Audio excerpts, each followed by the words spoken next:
going on, guys? What's happening? What's going on, guys? What's happening?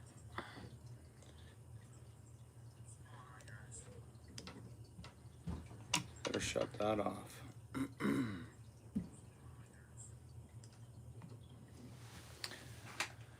Sweet. You guys having a good night?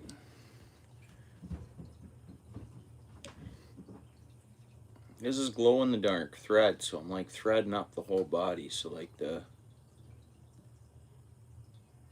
trying to build up some glow in the dark, and the head glows in the dark. What's going on here?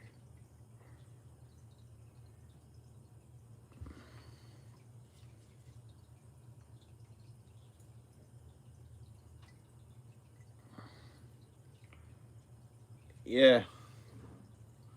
I don't even know what I'm making, honestly, but I had the glow in the dark head, jig head, and I knew I had this glow in the dark yarn. I want to go like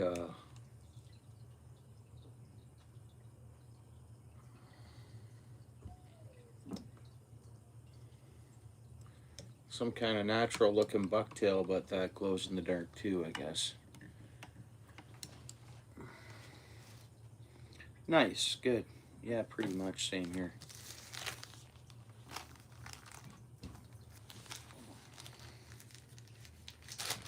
Friday night, you know. Adulting, so you just kind of do crafts and say what's up on the internet, I guess, eh? We better go orange. It's got an orange, like orange eyes on it. Start off with an orange tail, I think, and then I'm gonna get more of that glow in the dark wrapped around the orange, and then maybe go with like I got some glow in the dark flash boo. Let's see if I can make this glow, but like an orange natural looking color too. Yeah, that's kind of what I thought. How'd everybody's week finish off?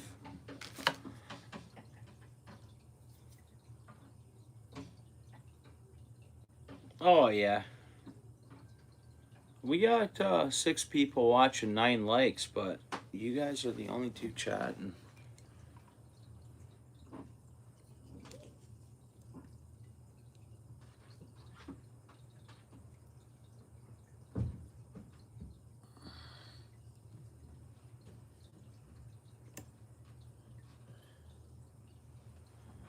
Nice.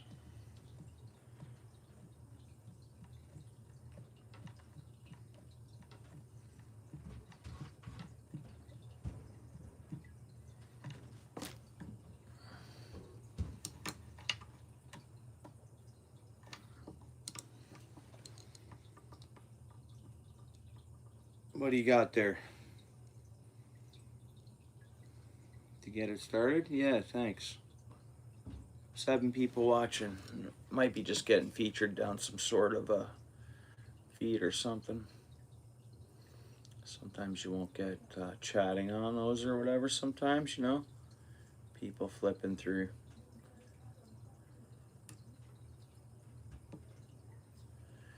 But there's a way to get creative, I guess, eh?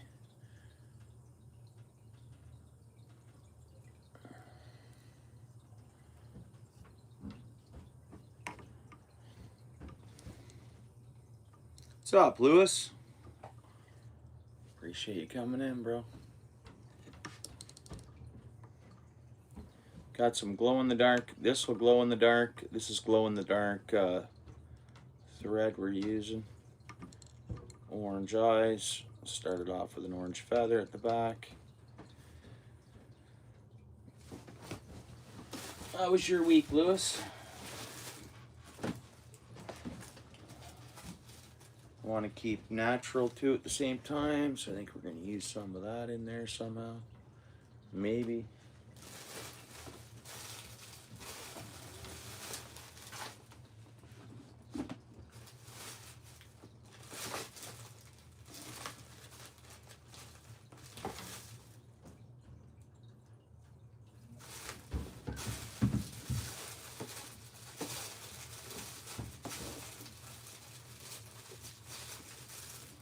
There she be. Oh yeah, I did Monday. I was back, yeah. I got it back Friday, late in the day. Yeah, I got it fixed. The rest of my week went well. At work or whatever, you know.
Yeah, that stand is. I think so. I think it's compatible for other cameras too. So if you already have a camera, and that's an affordable, uh, like I haven't used it in full action yet, so I'm gonna go early in the morning and try it out. Now we're supposed to get dumped on for rain tonight. It kind of hasn't started. If not, I'm hoping Sunday's all right. But if I have a window in the morning, I'm gonna get that thing in use tomorrow morning. Trouble is, when I do that, I can't go live because I'm gotta, which is fine. You going live in the morning, Lewis?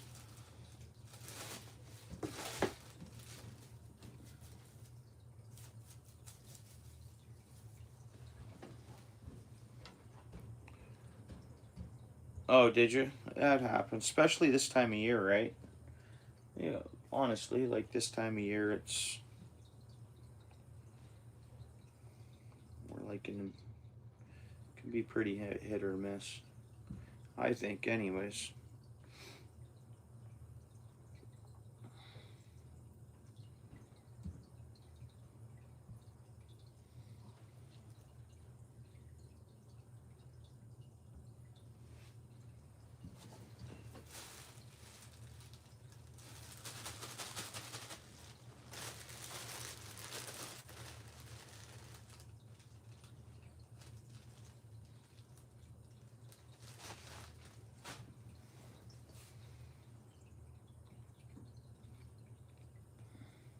Yeah, that's what I mean. I'm gonna go looking for perch with that underwater camera. But yeah, and I'm gonna cast my spinner for pike, same spot.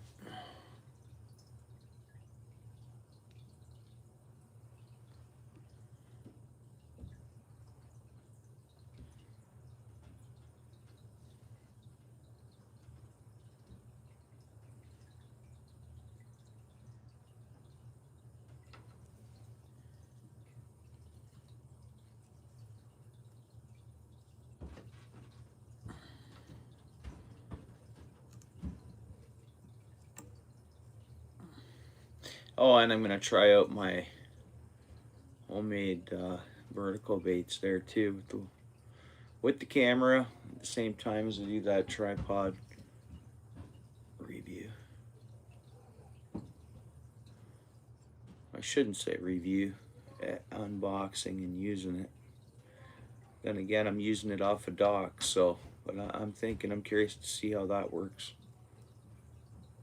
I know over top of an ice hole, it's straight over top, but I'm trying to set that tripod close to the edge of a dock, and then seeing if it'll still as it goes over the dock, if when I use it, whether or not, it probably still will. It'll work the same way. So it's like dock using it, and then once there's ice, I'll use it too, because I think that's super cool. Being able to drop down, seeing the bottom, seeing the structure on the bottom, even just when you're drilling holes, drop a camera down, have a quick gander. I mean, not only to see the fish and the fish biting, I think for the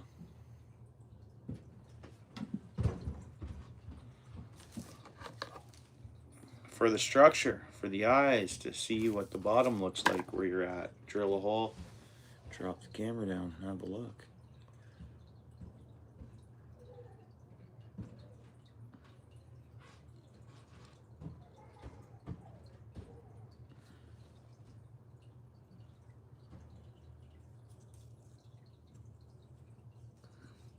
And to be able to like do a 360 down there with the, that's what this is. It'll, you know, it'll rotate the camera around, and I think it's a must-have, and that's an affordable option right there too. And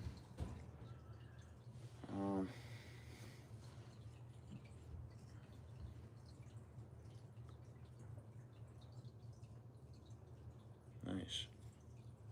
Looks like we got a monster crappie jig on the go, but we don't. What's up, Paul? How you doing, Paul?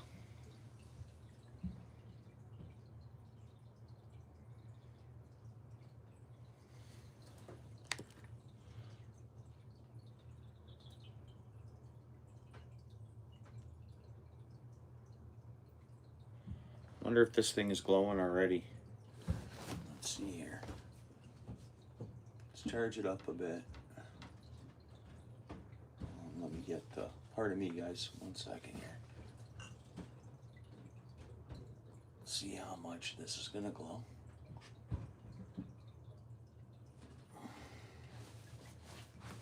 Oh, I can't even see looking at that light myself. We're gonna have to set it like that. Hopefully that charge holds. I guess it's not really glowing tons, is it? I don't know if it's not dark enough, or it's my eyes, or... Hang on. Yeah. Hang on.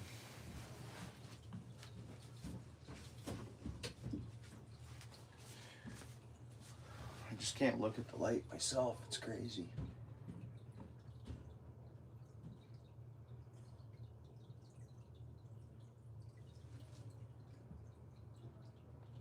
Jig head should be glowing too.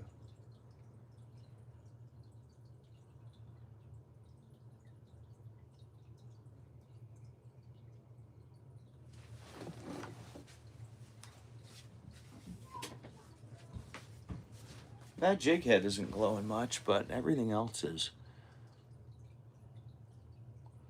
That's glowing. Again, I don't know what's up with that jig head though, because the other ones I've tied like it, and they're supposed to be glow in the dark, but this one doesn't seem to be glowing. But the rest of the jig is. Whatever, we'll keep going with it.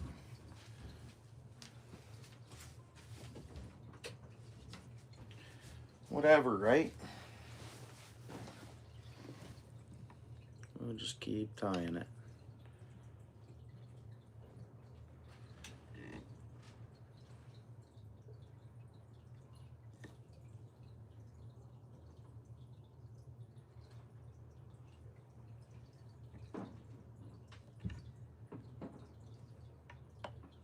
There's nothing to that madness.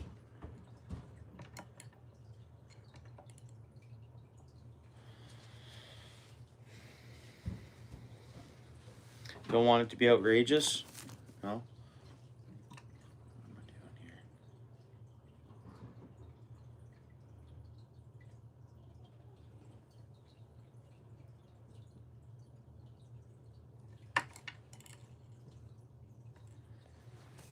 right. And now.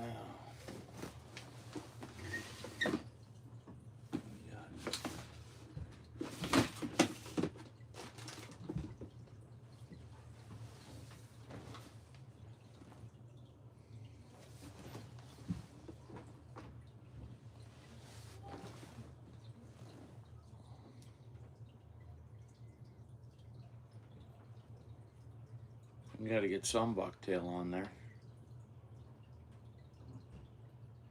Doing good, Paul. Hope you had a decent week, bro.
Yeah, good.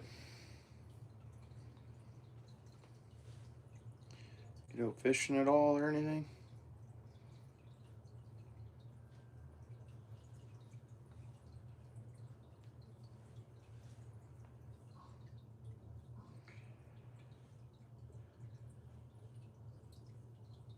Do any rod maintenance?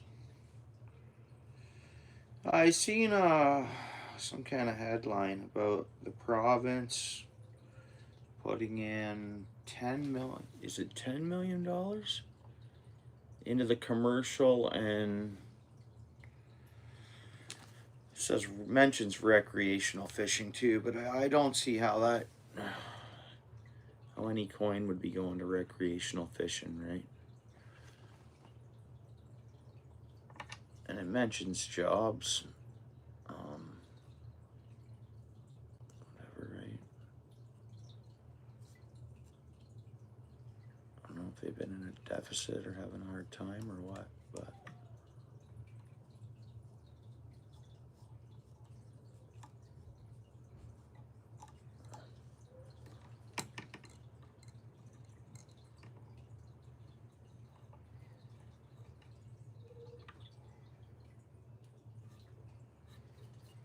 I don't even know what we're doing here, honestly.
Pond around here, yeah, same here.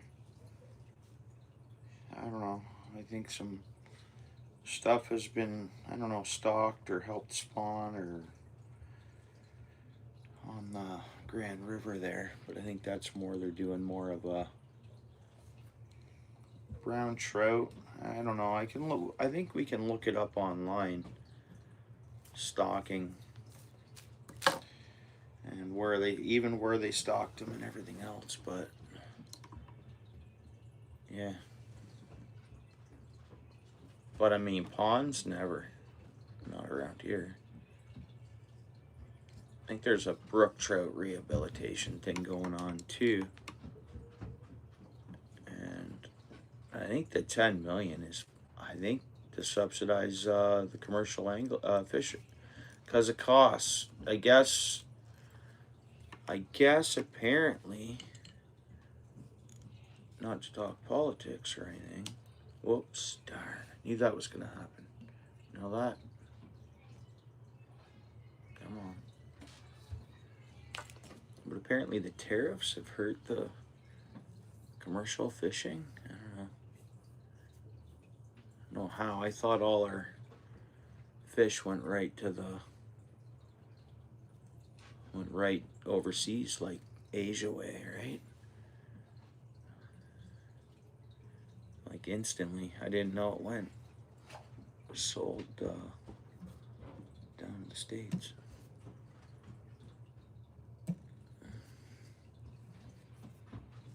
Or whatever. But that's the apparent, so I think it's just an inflation for that for them. Any losses are covered, kind of.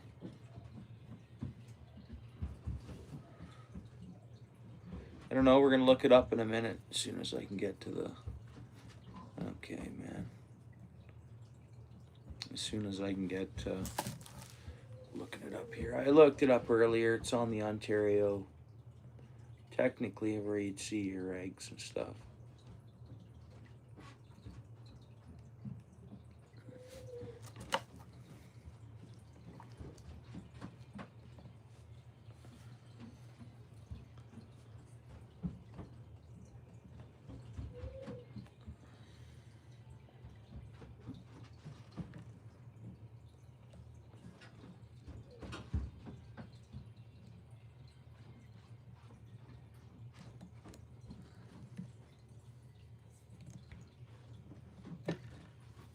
This thread is like a cotton. It's like very fluffy, like, you know what I mean? You see that? See how I can just pretty much with my fingers pinch at it and break it apart? Which is totally fine still.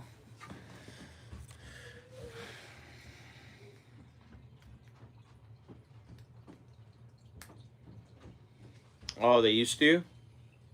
Yeah, so...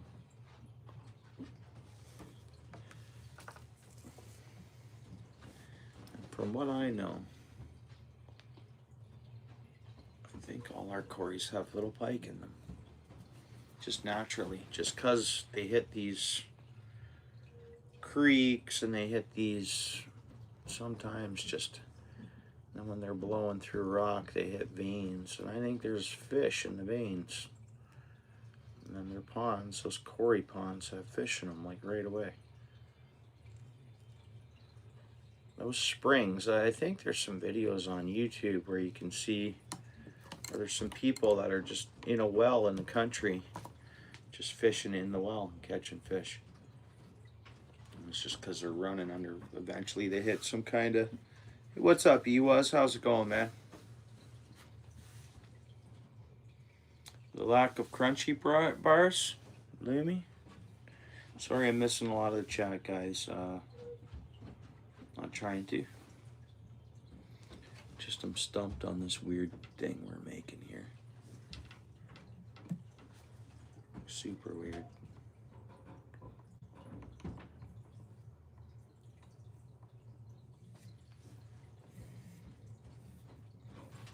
Not sure what we're supposed to do here now.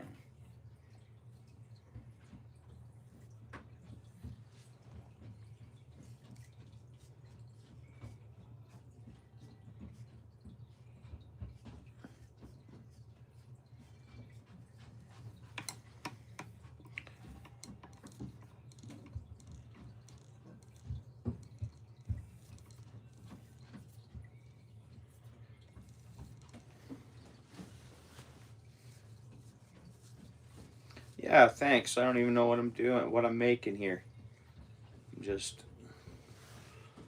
I had this laying around. This was supposed to be glow in the dark like the jig head, but it doesn't seem to glow too good. We got a little bit of glow in the dark flash boo in here, and then going with some orange because there's an orange eye. But I know I got like a huge neck here yet, but I'm gonna hang on. Oops.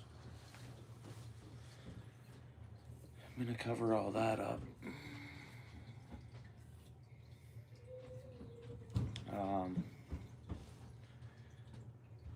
But that's what this is. Just throughout, you got colors of flash boo and different colors of bucktail. I kind of wanted to make it look somewhat keep towards like some kind of like a natural looking jig, but I don't know, man.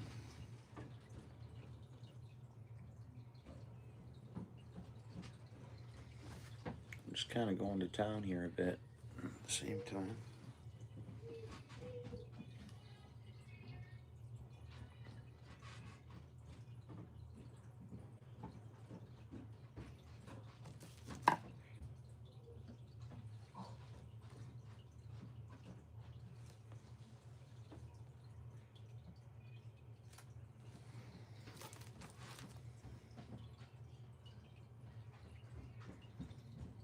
Like with this jig, I want to make it where it looks like this, right? Like what we're making or whatever, right? But that you can kind of put a stinger hook from this hook onto here, throw a big dew worm or something on it. Technically, you could cast it out and let it lay on the bottom. Scent it up. This will hold some scent. Catfish will come and suck it in. No problem at all. Whatever. Just even like that, right? With full minnows, yeah. I think a lot. Yeah, that's for sure.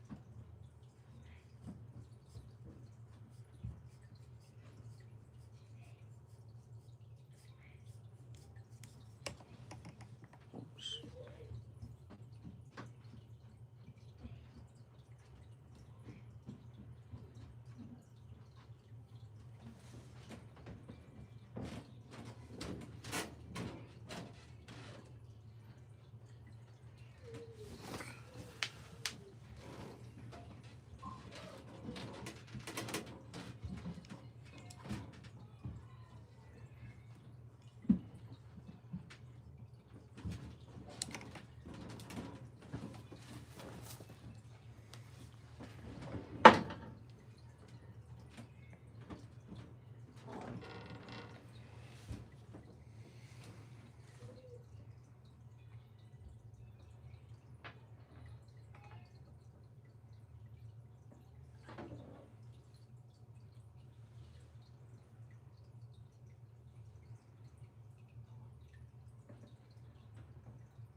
Trying to get a good little patch.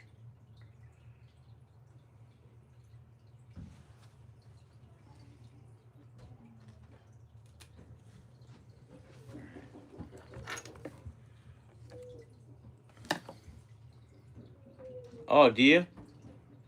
Yeah, I'm trying to keep it. We're gonna go. I'm trying to go get some natural look into it too, right? With the orange, and then maybe some of the glow in the dark will help light it up as well, but who knows?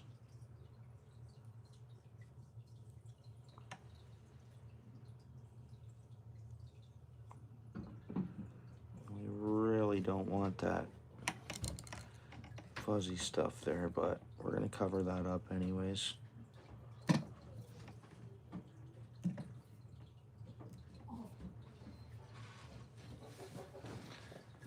All right, so the fuzzy's no good. We don't want none of that on there.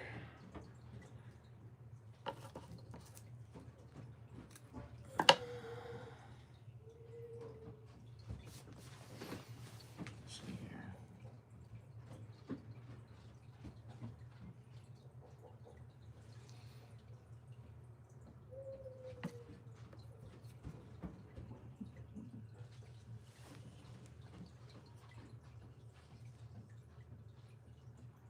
Yeah, and this is just going off the top of our head with supplies.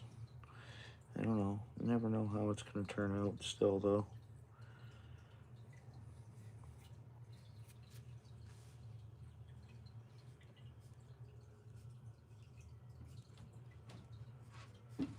Still got that big head going.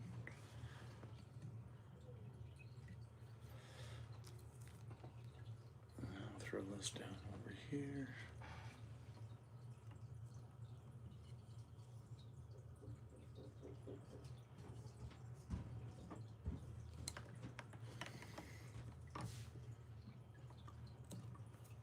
Oops.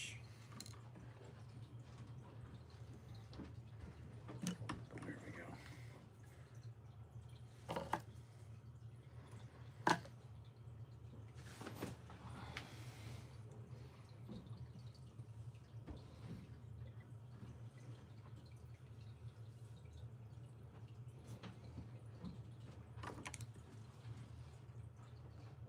Again, I still got that big neck, and I want to cover that up yet.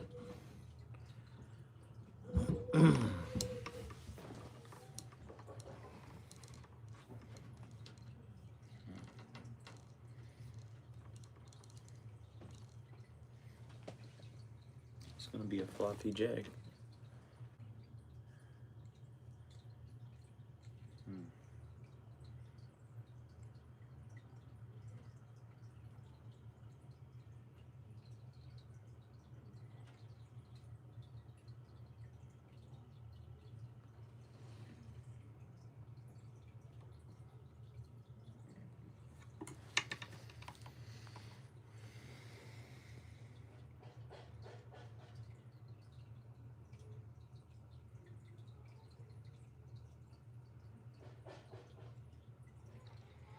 To secure the stinger? No, I don't know what pound to test. I buy them pre-rigged. The stingers I use. I should be making them myself too, but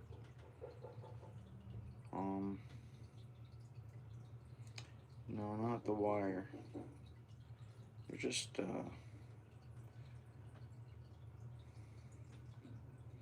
don't know if it's Northland that makes the ones I buy.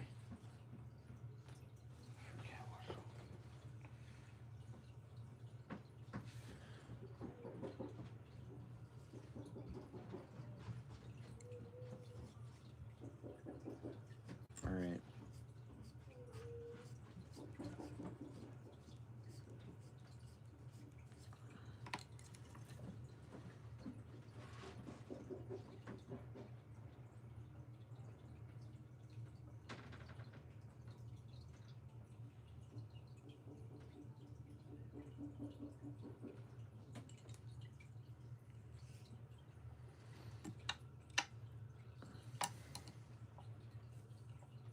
So we still got to cover up that neck, which is fine.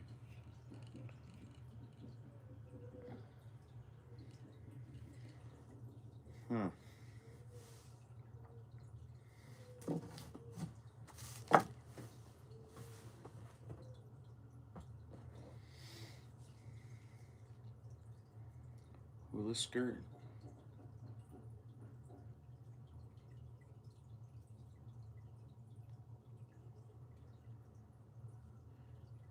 Yeah, no, I hear you.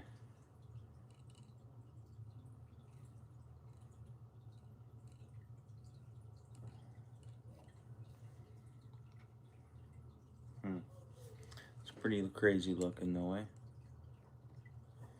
don't know how much you guys see of it, but it's kind of a unique looking thing we've made so far out of what we've used.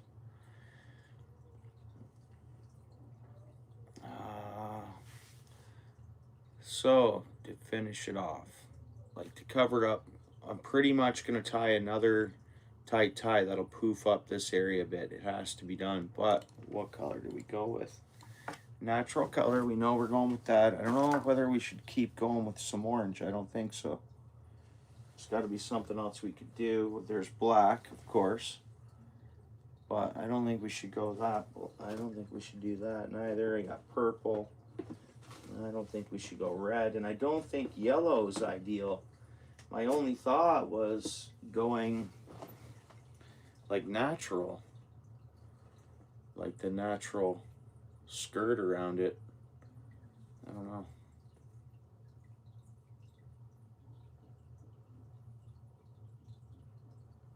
UV resin on it. What's up, Bobby Joe? How you doing? Thanks for coming in. All right.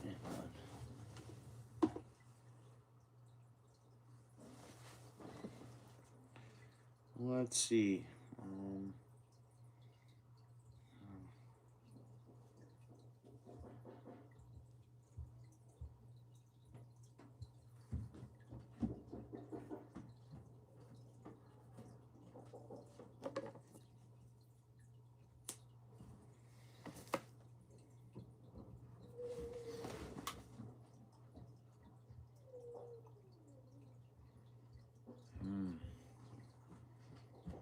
We're on to something there, but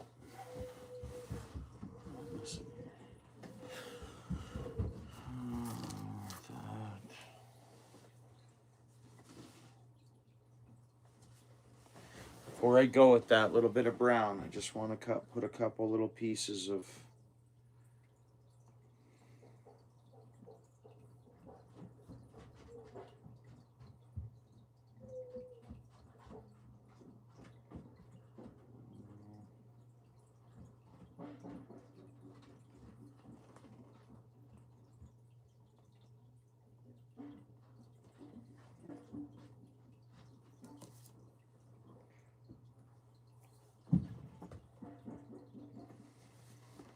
like, and then during the day, this just will give it a little bit of shine reflection, like the sun will reflect off it like a shiner, kind of. Believe it or not.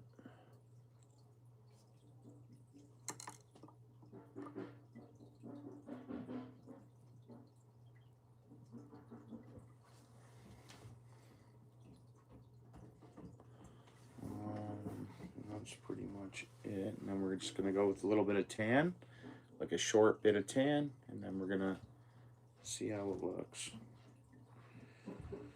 I mean, I think it's pretty cool looking.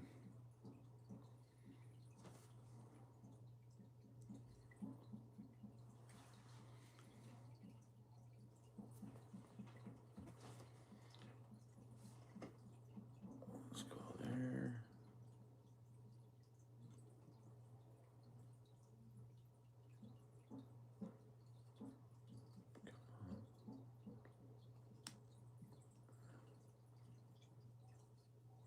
All right.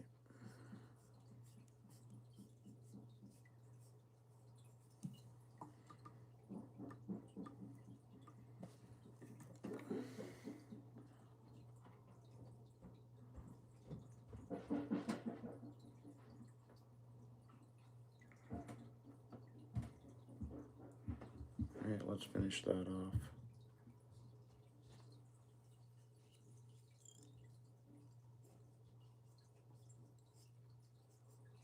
All right.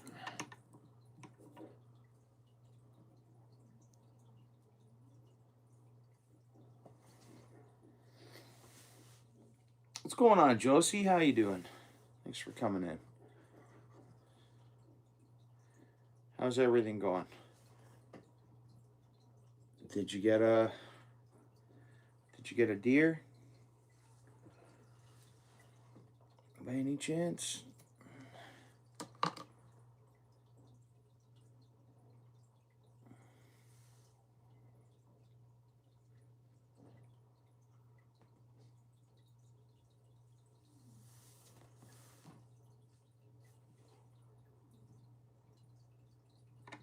Okay, this is where it gets from.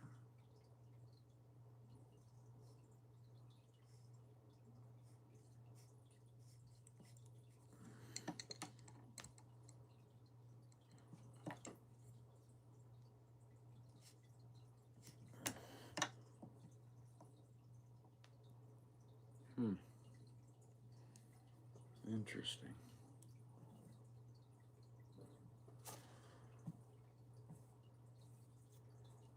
Thought that would spike up a lot more, but that's okay.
Oh, okay.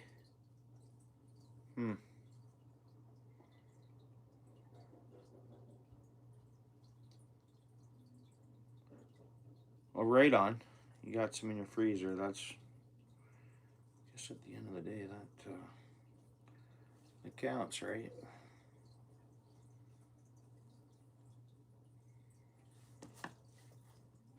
You got food.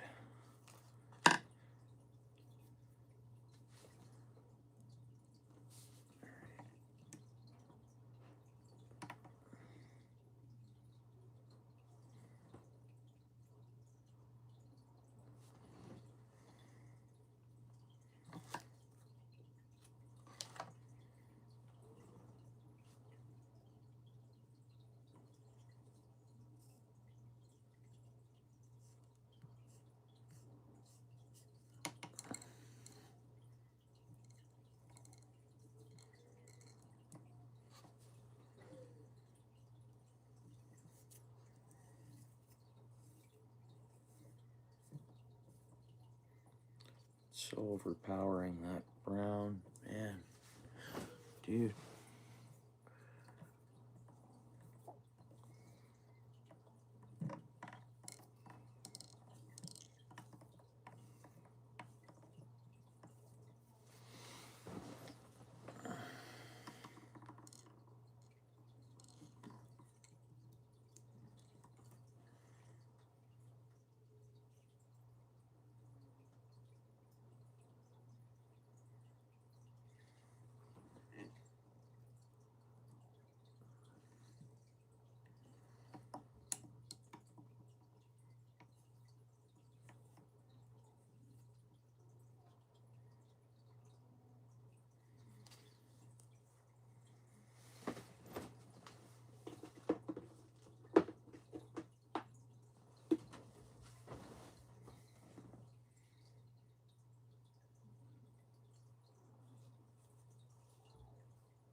See, I dragged that. Once I put it on there, I spread it out all the way to almost the other side.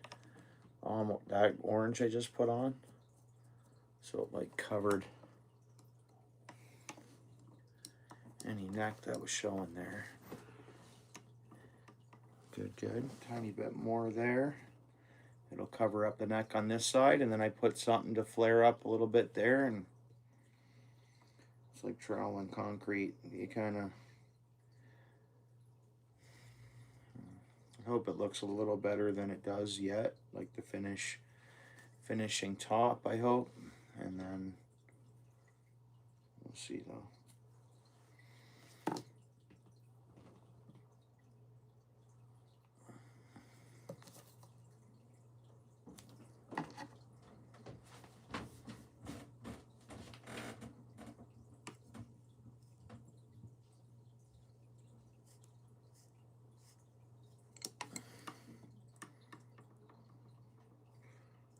Getting thick on that yarn on the neck too. We pretty much got it. Wow, great. We pretty much have to get that top dressing on there and call her a day.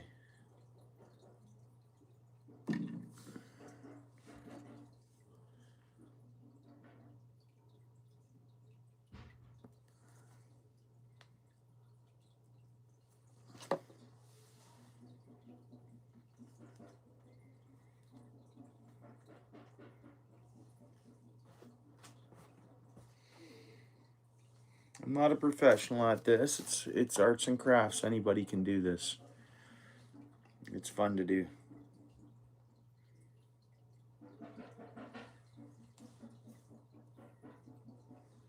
8 people here, 24 likes. Appreciate all of you guys.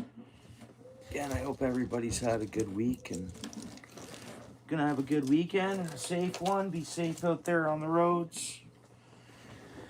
Obviously, the holidays, Christmas parties have started, and you know, we have to take precautions at all times. But I think this time of year, until we get into the new year, and even after, you always got to be safe. But you know.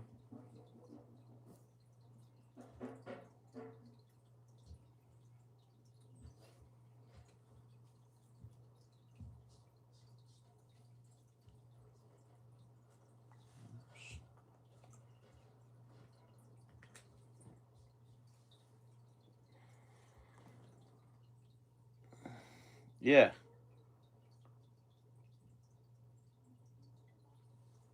Oh, really? Well, if you are, that's cool too. Whatever. Whatever, right?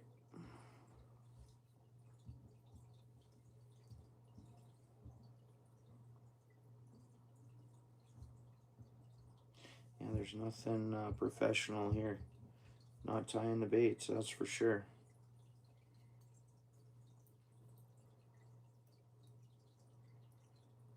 About to switch back to, this is a new bobbin that I'm tried out, and it snapped twice on me because it's, I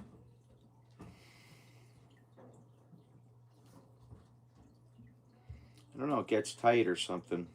It's not smoothly.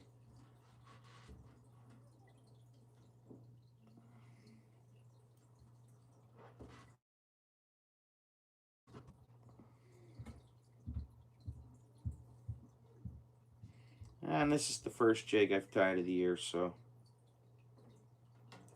whatever, right?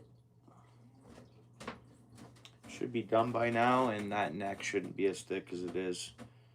It's almost like one I want to start over, but we'll get it done. What's up, Jefferson? Thanks for coming in, bud.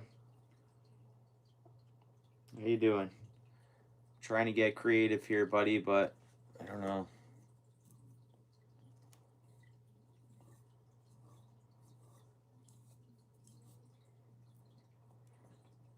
I pretty much just got to put a top dressing on here and then tie her up, and it's done, but I don't know, buddy. Hope you had a good day there, Jefferson, man. What you been up to? Playing with baits yourself, Jefferson? Making any baits today, bud?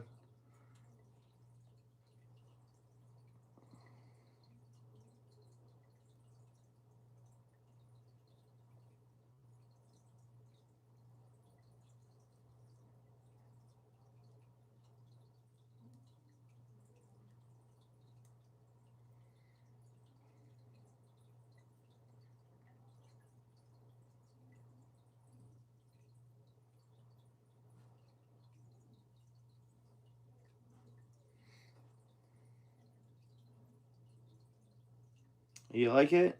Oh, thanks, man. Thanks, bro.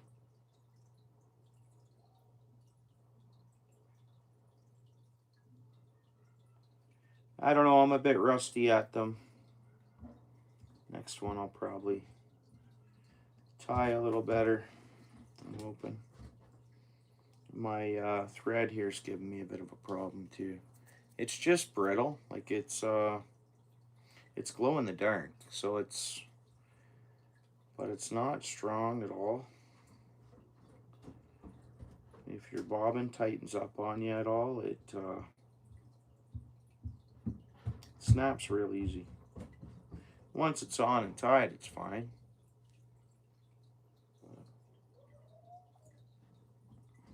I got a great deal on about 5 bobbins of the glow in the dark stuff at once in one packet. I'm about to switch over to my other bobbin now.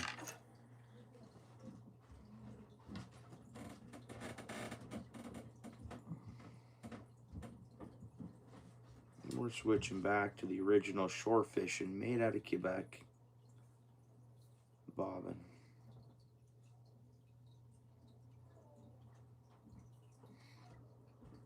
Northern, what's up, dude?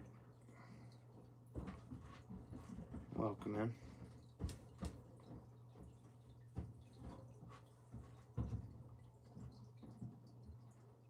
Yeah, I watched the Coke Machine. I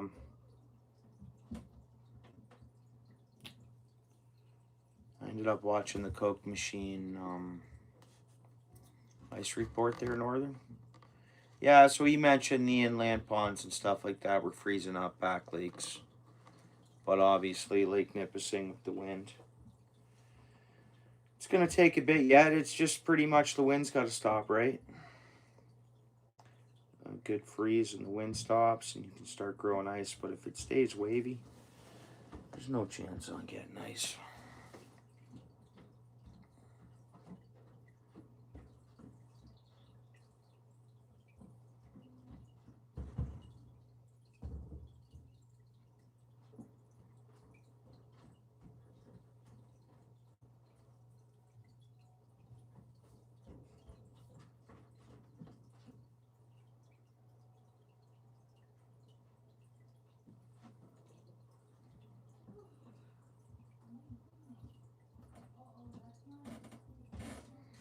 Anybody, yeah, I bet it is, Lewis, eh? In Maine. Come on.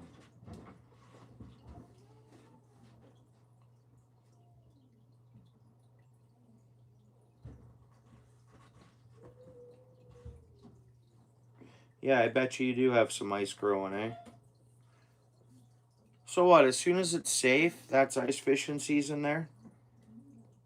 As soon as the ice is safe, or is it a certain date? Like in Northern's Lake Nipissing, the back lakes he can fish at any time. But the initial lake, he's got to wait till after January 1st.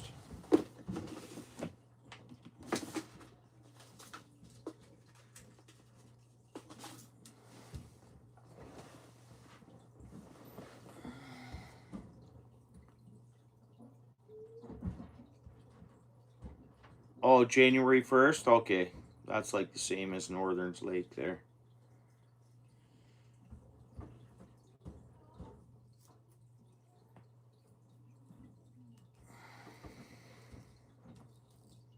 You see this stuff? It's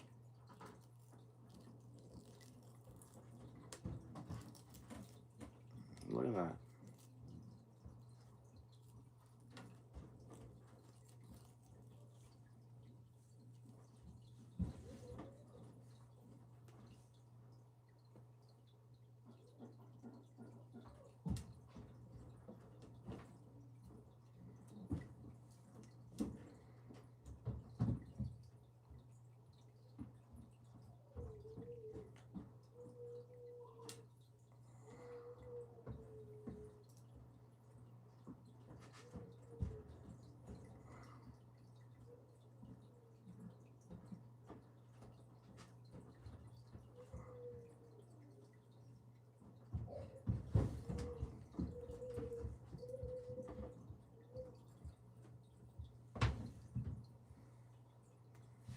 Okay, that line is driving me nuts.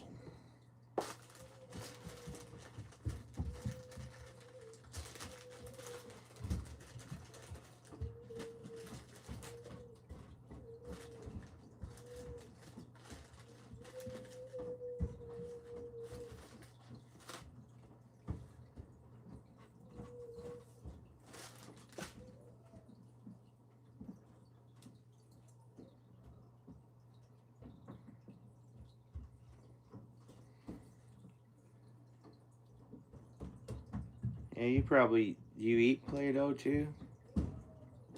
Don't recommend it to anybody, but curious, do you eat Play-Doh? No, I'm just wondering. Because some kids do and some people do, apparently. Eating Play-Doh. I've never ate it, but...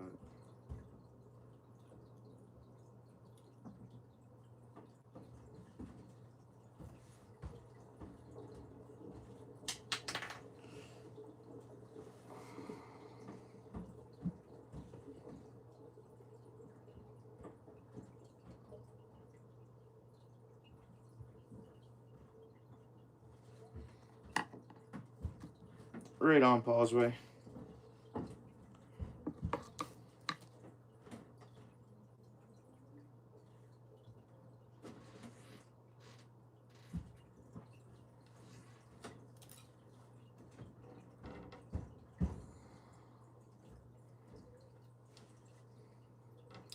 Doing any rod maintenance or anything, Pauseway?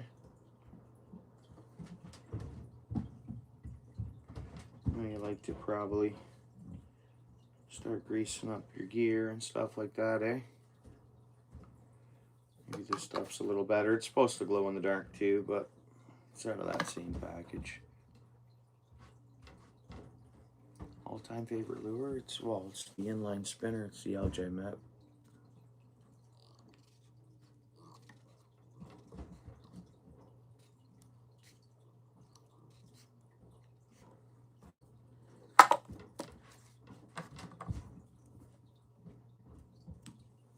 I guess that's my all-time because I just use it so much. I cover water with it. And I just use it so much, so it has to be my all-time favorite if it's just like always on a rod, right? This stuff's the same. Just did the same thing. Oh, man.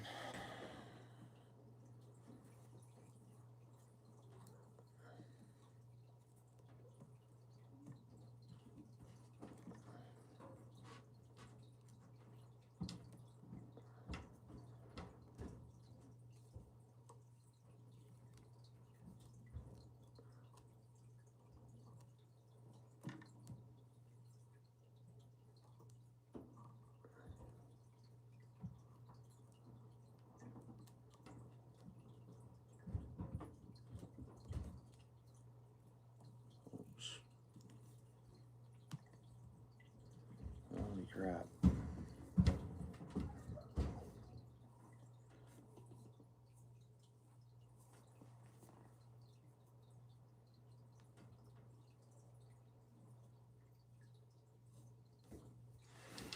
Okay, man. I was going to switch over to the black thread, like the Good Strong stuff. It's still thinner. It's like thinner than this stuff. It's just super strong. But I thought we'd just finish this one off. I literally just got to tie a little bit of fluff on the top here and tie it up. This one is what it is. I'll look for another jig head. We'll tie another jig.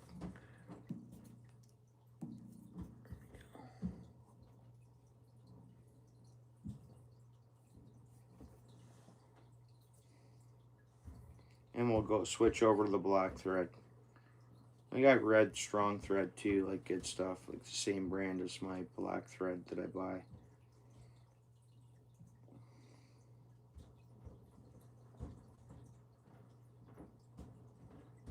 Good quality stuff. Forget what brand that's. This is no name brand. This was just bought from overseas. Glow in the dark fly tying thread, but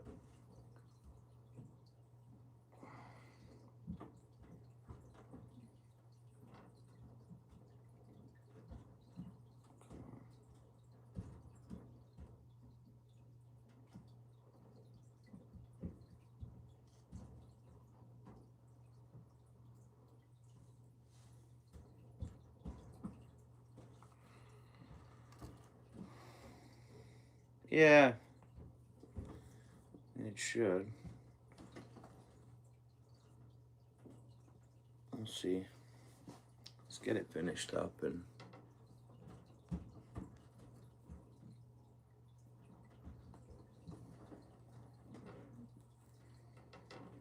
if I can get this line to work, yarn to work out for us though.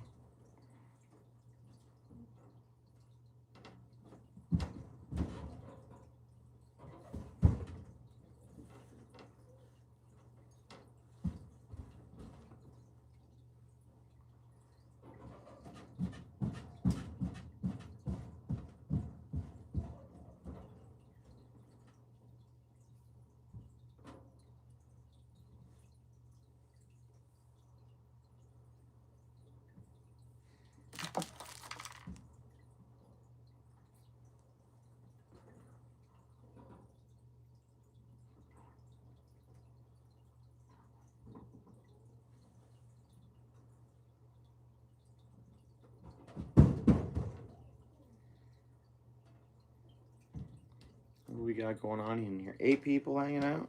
Right on. Who's fishing tomorrow? Yeah, the spinners, yeah. They're good spin. They're good spinner. They're a good lure for sure. There's something. They market themselves. They I think Maps Rapala just bought Maps out, I think. Thought I heard that. But I mean, any inline spinners really. The Vibrexes, I used to, but Maps is more commonly what I'll use.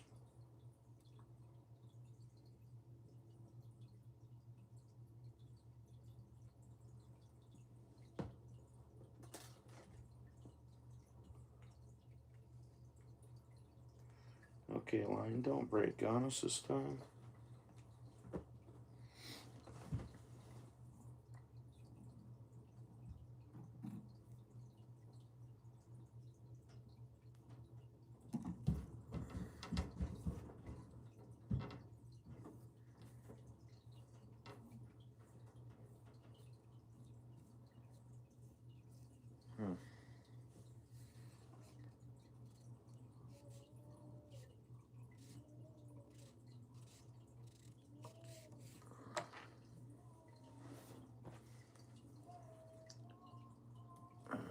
Put a little bit of glue on this.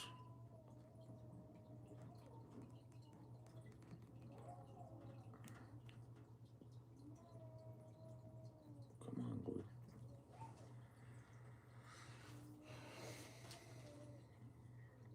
What's up there, Michigan? What's happening, dude? Some good hunting you've had going on, which is awesome. I don't know if you ended up getting the doe. Your fam ended up getting the doe, because I think that's the last thing I seen. Is that you guys got the 2 bucks, and now it's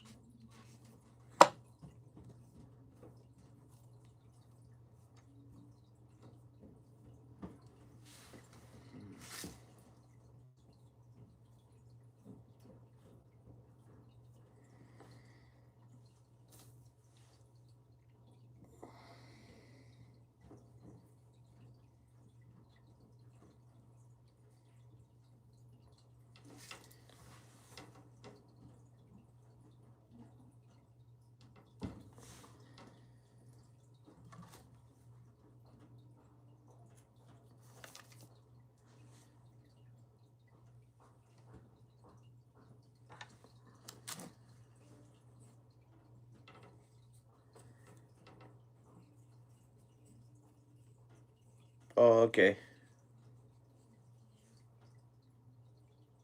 Right on.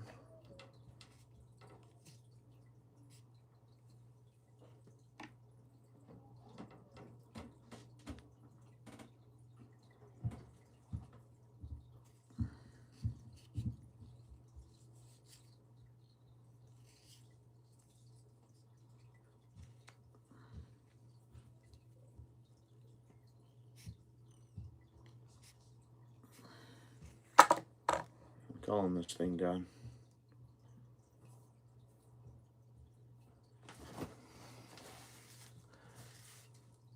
There's one thing I don't like about it is that's jagged enough or not, but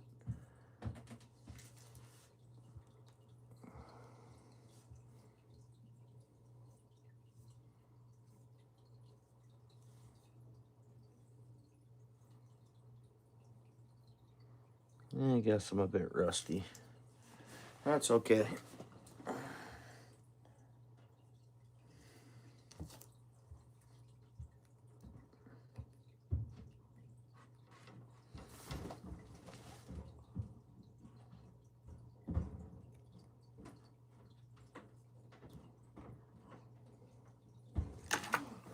Let's tie her up.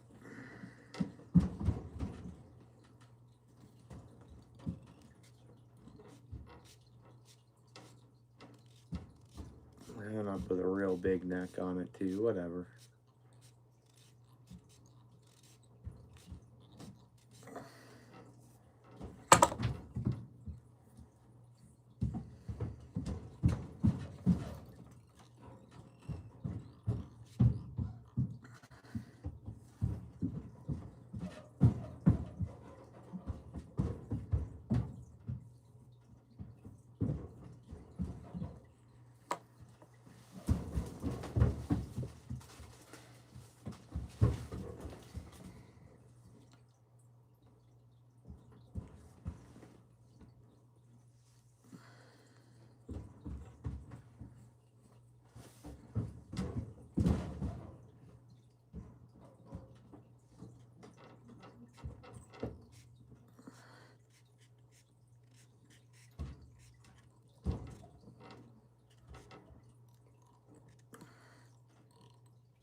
One thing's crazy looking. We don't want to do that.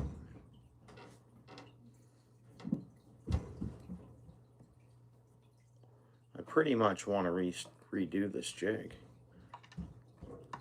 Just not happy with the... I'm happy with like the color blends we're getting somewhere, I'd say, but the initial finish of it, I guess I'm not too happy with.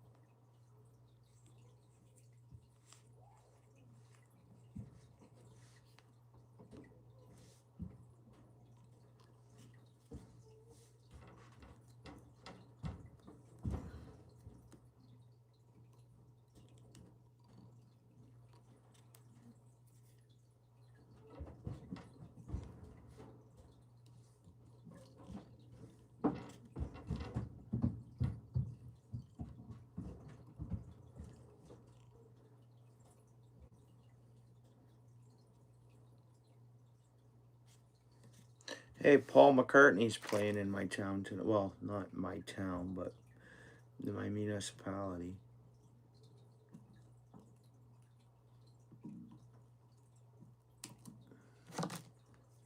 Paul McCartney. Supposed to bring, I don't know how many million they say to revenue. All the restaurants were booked and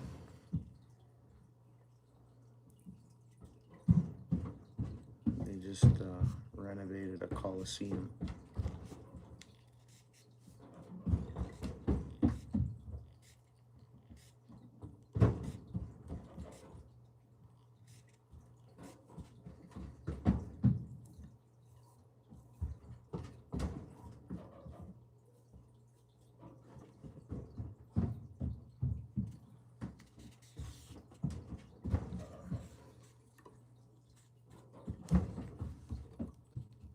Come on, don't snap on me. No, no, no.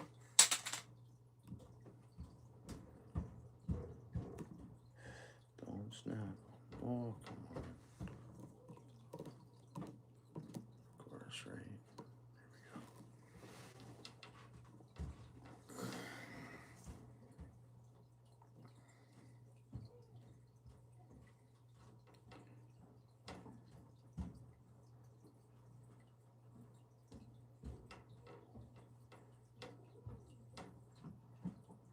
Yeah, it has this pumpkin spice flavor to it.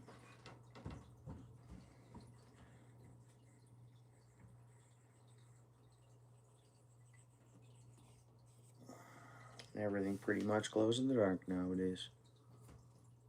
Everything's glowing, right? Call it the nuclear.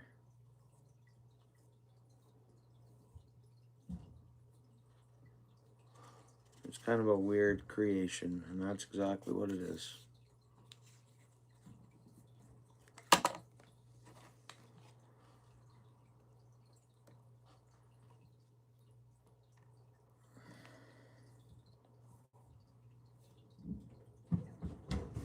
What a weird creation.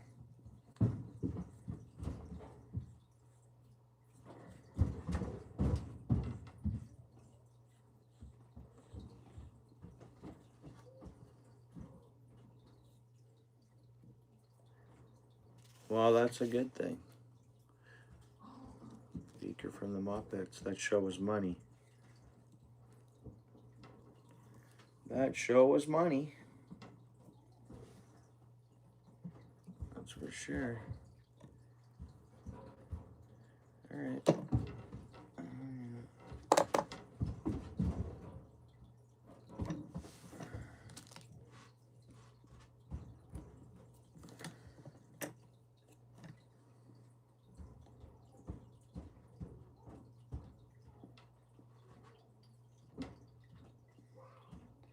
Gotta be the ugliest jig I've ever tied. Honestly, I'm just gonna be honest with my opinion.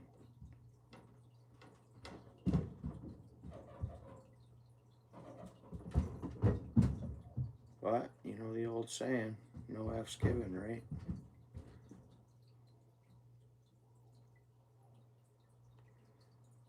To me, it was still fun creating it. Win, lose, or tie. It's a tie. Win, lose, or tie. We got a tie here, but that there bouncing on the bottom. Minnow attached to it or a Dewey on it. Boom. Suck it in like 90. So the idea is you're going to tie it on here. You're going to tie it on the end of the line. Should put on some lines so we can have a little... Hey, don't kid yourself, guys. I got an aquarium right beside me here with emerald shiners in it. We could put this thing to the test, bud. Boom. Drop her up and down. See what it looks like fluttering in the water. You know what I'm saying? We can do trial tests here and everything. We don't play around, you know. You know. Haters can hate, but we'll be over here keeping it real, you know what I'm saying?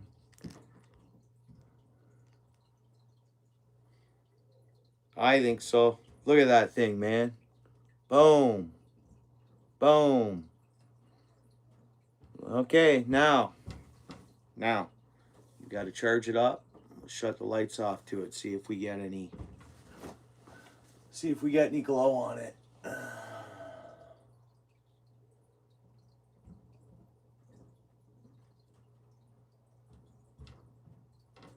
right. I don't know if that's charged up enough or what. There we go. So that thing there, the head's glowing a lot more now too. You see? Boom. Fluttering there in nighttime. Boom. Should be. It's glowing pretty good. It's nuclear. Choom. Choom. Choom. Picture this thing like 70 feet down. 40 feet down in the water. Look foreign. That's the thing. I think sometimes things just look foreign in the water to the fish. And they're like, dude, what is that? And it's my job to eat it. That's what the fish thinks. A lot of times, like, what is that? Boom, strike. You know? Yeah, you like it, Lewis? Sweet. Hey, you know what? I think it turned out pretty good. Considering I say it's the ugliest jig I've tied, it's super cool. And I think ice fishing, even as an attractant down there, get this down, start pounding it down on the bottom, and you get up the mud going a little bit, you know, just drop it down, attract it up and down real fast. Get them to come in and then have something. Ice fishing, you can fish 2 rods. A little rattle to be tied in there would be even cooler, but whatever. Here we go. Where can we put it where we can see it? Oops.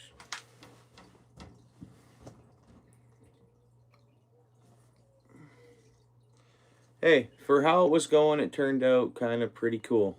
Because I had the long neck there, I tied the feather hackle style on there just to kind of give it a whatever, right? Definitely gonna look foreign down there on the bottom.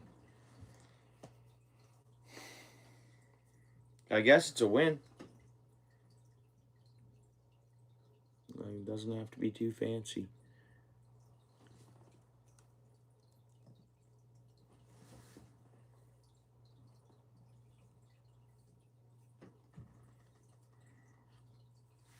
That would sell, Michigan. You like it?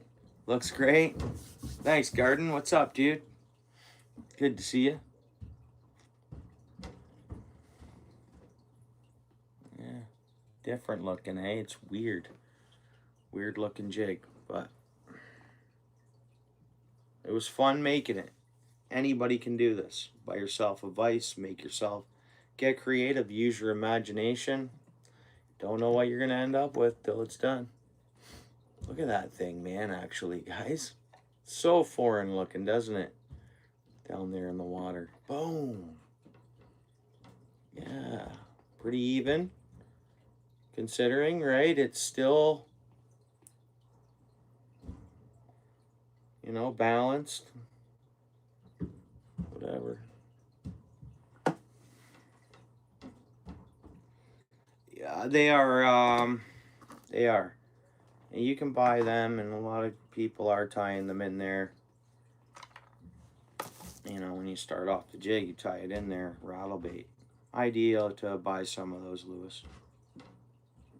Yeah, thanks, Northern.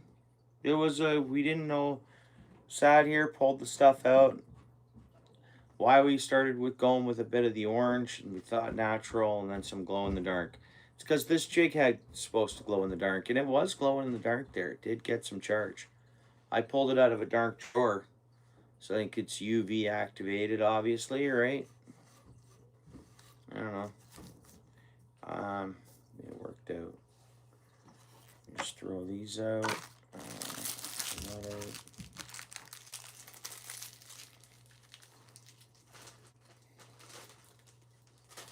Can't complain.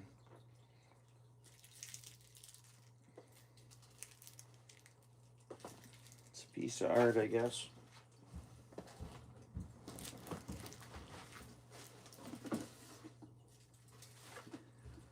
Got some blue here, eh? Pretty neat. Some blue bucktail. Solid dyed, too. Like the dye's solidly, you know, solid blue. The real deal.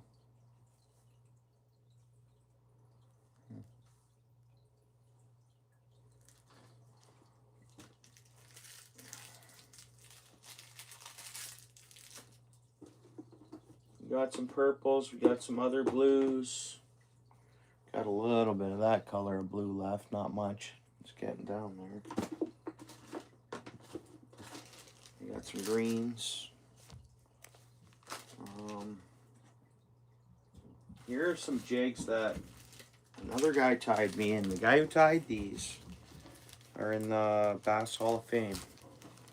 I got another whole pack of ones he tied.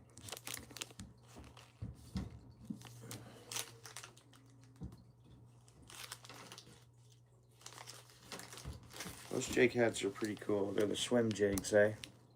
Yeah, and I didn't tie these. Big Jim. I don't know if anybody's ever heard of Big Jim. He's in the Bass Hall of Fame. First Canadian to be entered in the Bass Hall of Fame, I think it was. Anyways, that's who tied those. I have more of his jigs, too. Got a nice purple.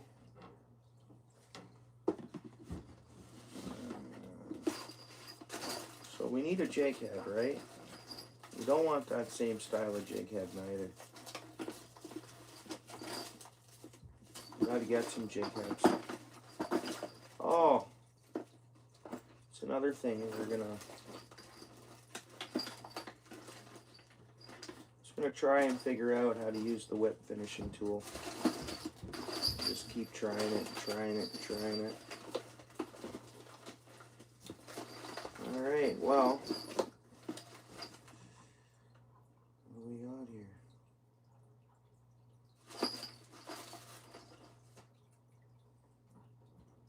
Look at this huge woolly bugger I tied.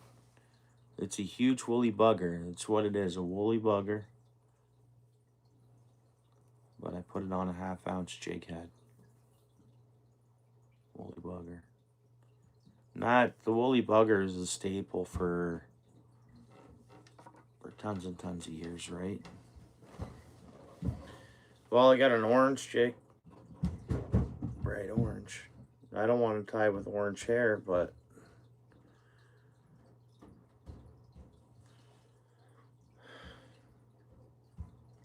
ginger spice.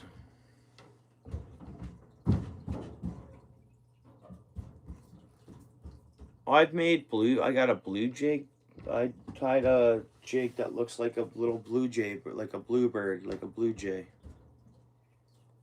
Black with the orange.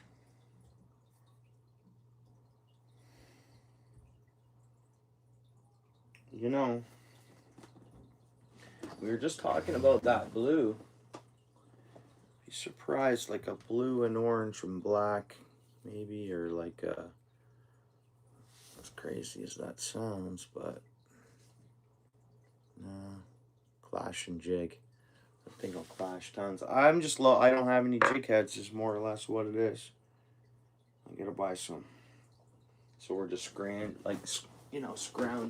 to find something to tie.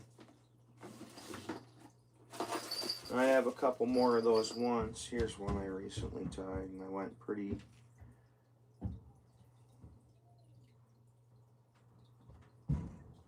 Went with like a brown feather off the back, green solid head, and I went almost green solid body with a little bit of green flash blue in there to try to keep it. There's your basic one ATC where it's not, it's just one solid color of green, right?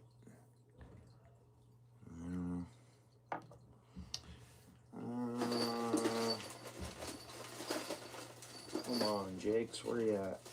Again, I got some of those other ones. I want to get some paint.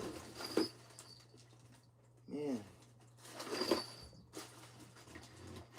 I don't know, we're crapping up out of luck. I think I'm gonna have to pre-tie some. I'm gonna go to the mouth of my garage there, and I got some triple. Got an idea. Has anybody ever thought of getting into or wanting to try airbrushing baits, like body baits and stuff like that? There's a lot of custom bait people that are airbrushing baits. Does everybody know Molding My Own? Yeah, I know. You're exactly right. It's time to start molding my own, for sure. I agree with you, was.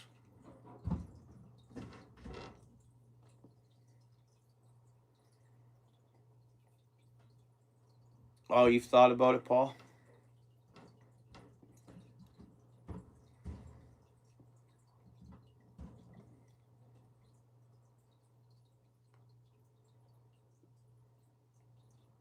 Well, I mean, most baits are like, there's a lot of baits where we're making them look like perch and everything, and they're all using the airbrush. You've thought about the airbrushing too, Paul?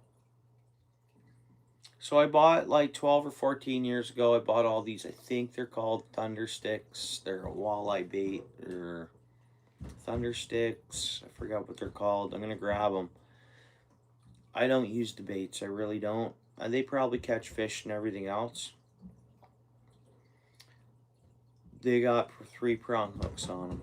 And I thought of, I'm never using those baits. I was going to use the 3...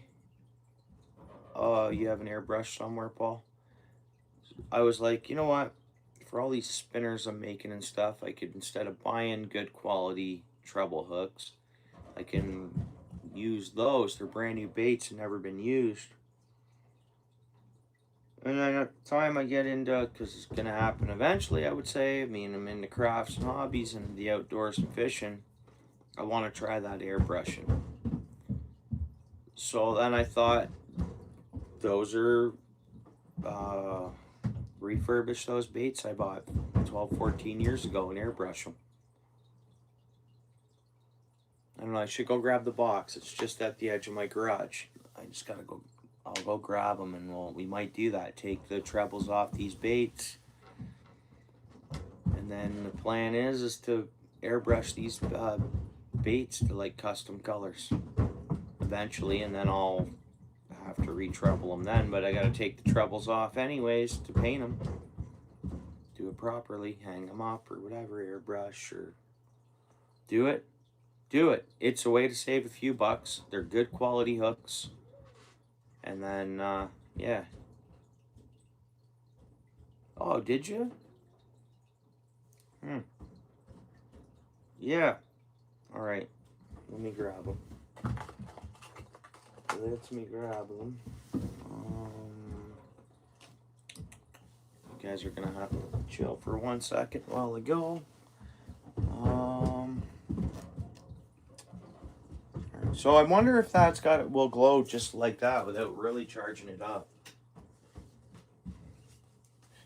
That's not really glowing. I can see it glowing, but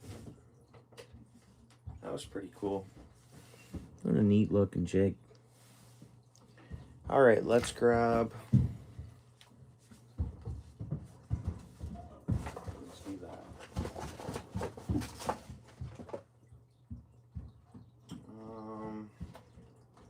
I might be locked in here actually, because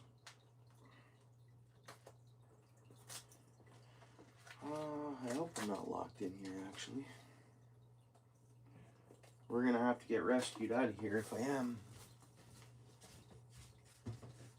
Yeah, I am locked in here. All right.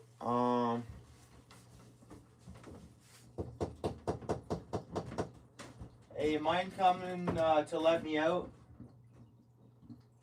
I need to get something from the garage. Can you guys believe that? I'm locked in down here. I'm locked in a dungeon. Thank you. Thank you. Be right back. I'm gonna go grab those hooks. Those baits, actually.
All right. Sorry about that. 10 people hanging out.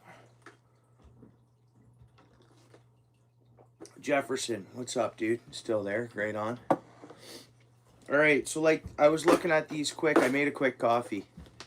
Some of the patterns on these I don't want to.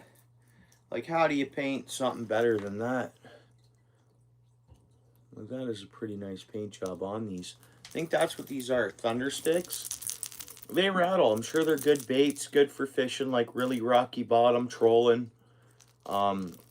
These plastics, I mean, they'll damage after a while, actually, because that's what they are. So if you're pounding them, boom, off rocky terrain, trolling them, imagine over time they're gonna.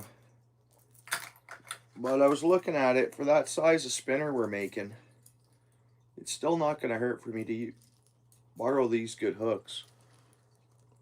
Right? They're brand new. I've never fished this bait. It's brand new bait.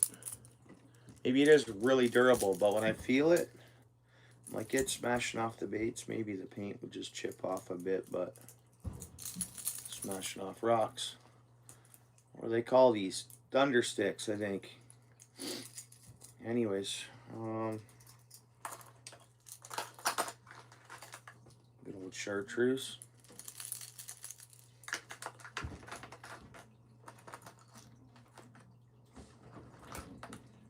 I think we're just gonna take 2 hooks. Oh, nice and sharp. They're good hooks.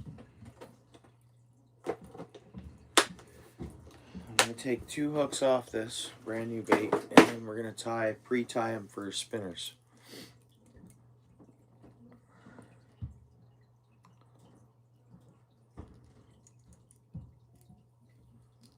And for now,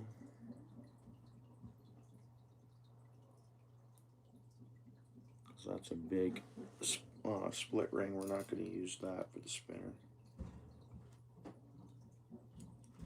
There we go.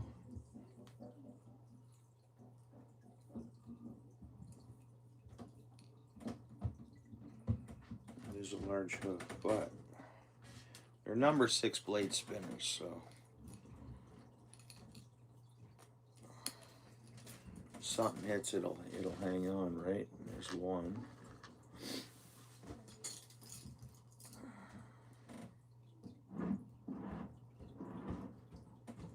Yeah, cool.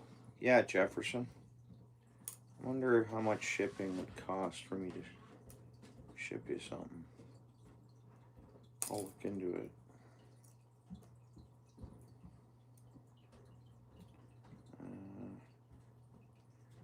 Shipping's so tough right now. It's expensive shipping. And even in land, or even in the same country, it's expensive nowadays. Let alone hitting customs or whatever. Cool. Anyways, we're borrowing the hooks off that. And they're brand new hooks. They've never been used. This bait's never seen water. And I've owned these for like, again, I think 12 or 14 years ago. I was just stocking up on stuff, and I bought a bunch of them thinking, okay, walleye thunder sticks or whatever. I just never ended up getting into using them. But then once I pulled these out and I was looking at them, I was like, you know what? I better just not take all the hooks off them now. And like, I think I should run some of these baits. I so wish that any body of water from a boat, we could run 2 rods. So that's the thing. Unless I'm on a Great Lake, it's 1 rod only. And I always have another bait I want to use versus these, say, right? That's what it is. That's why I haven't used them pretty much. All right. Let's go here. I'm going to switch over to a regular black thread.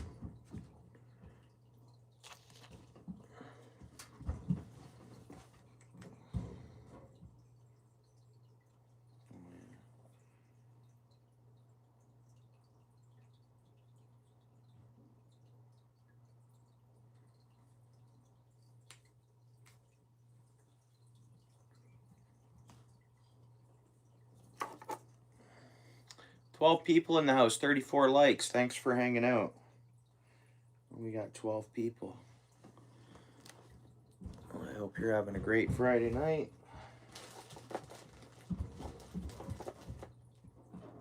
Alright, this is the stuff, and it's good. It's called Uni-Thread. Oh, it's made in Canada. Anyways, it's called Uni-Thread. It's a fly tying thread. That's the purpose of it. And there's a few different thicknesses you can get. This is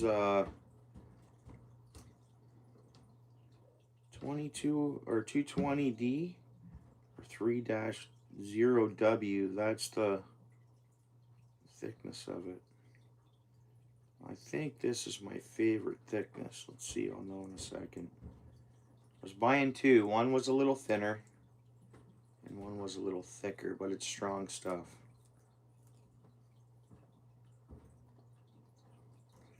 I think it's the stuff I really like.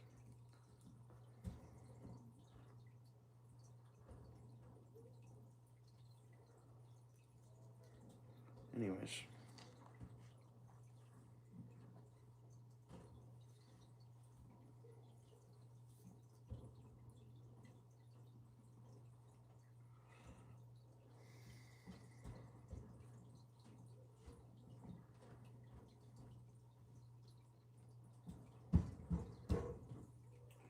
Weather permitting, I'm going to try to go fishing early in the morning, but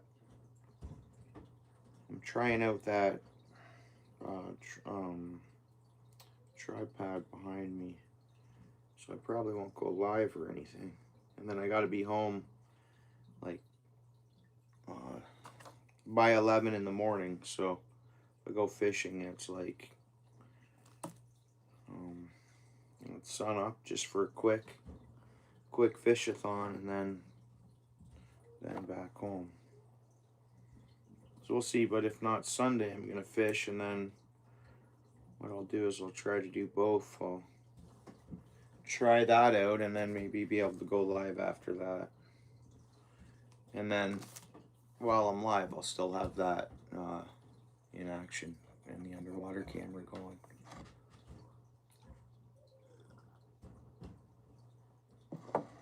Oh, are you gonna get your slot snook tonight? Nice. Nice.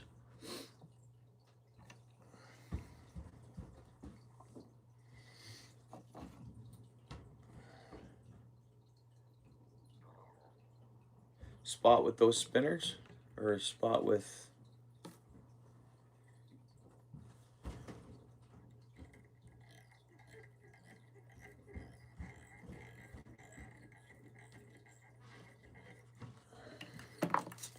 Whoops, that thing dropped right through the hole and unraveled all the way.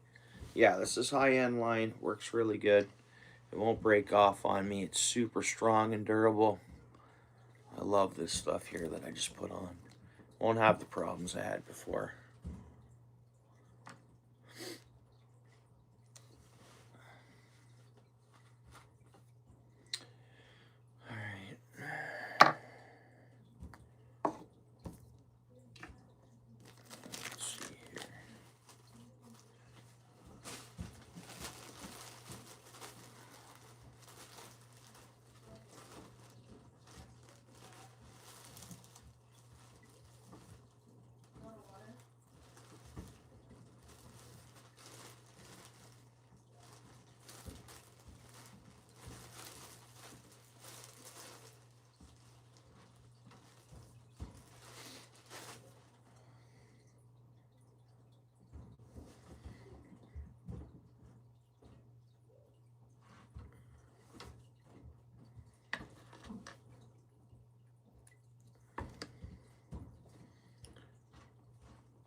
Whoops.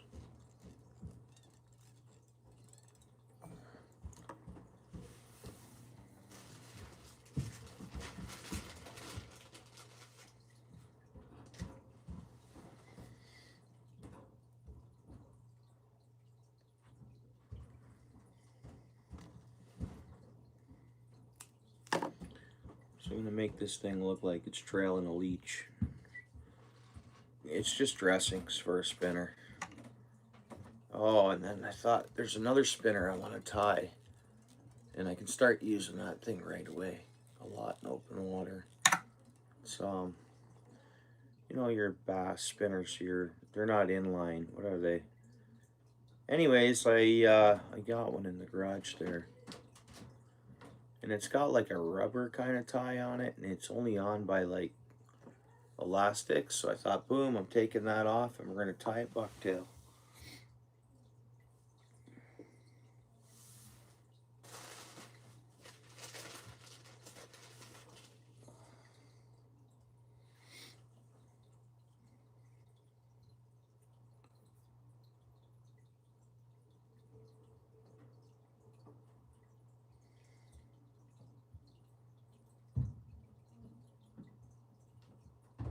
Bucktail, yeah.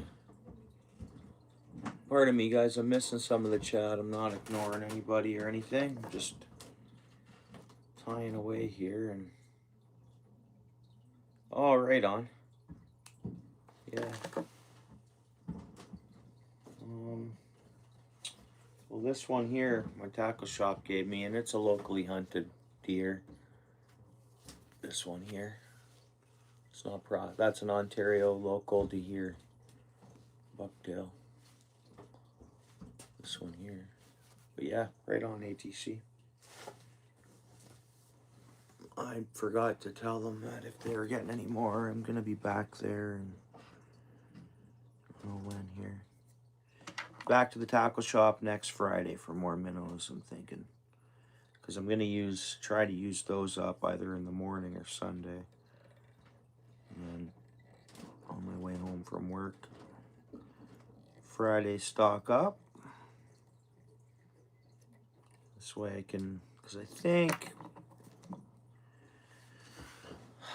I don't know if you know the minnow receipt deal or whatever, right? You're supposed to have the receipt of your minnows where you got them from. Yeah, have you heard that? I don't know if you've heard that. Anybody in the chat, keep the receipt and it's good for 2 weeks. So I thought I'd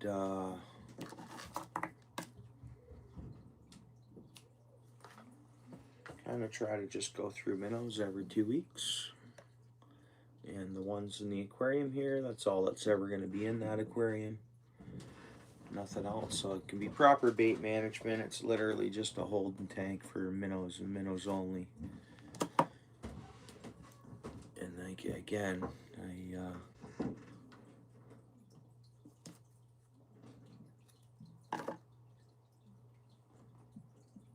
plan on restocking them every 2 weeks and going through them. And that's handy to have your minnows already without going to the tackle shop, especially for me as winter comes, to easily get out and have minnows. That's good. Kind of some of the spots, and a lot of the spots are not towards the tackle shop to get minnows. Whoa, that dropped down, but anyways, did it again. I gotta seal up that hole. It's a great idea. Drill a hole in. I guess I probably drilled too big of a hole. And then for the clamp to go on for the vise, right? Old coffee table.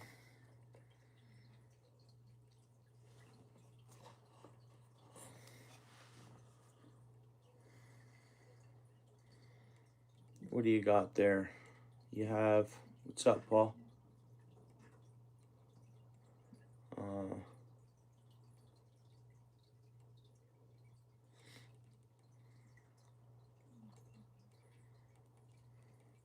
34 likes, 9 people here. We're tying a bucktail treble for spinner. And when we're done tying this, we'll put it on the spinner. Complete a spinner.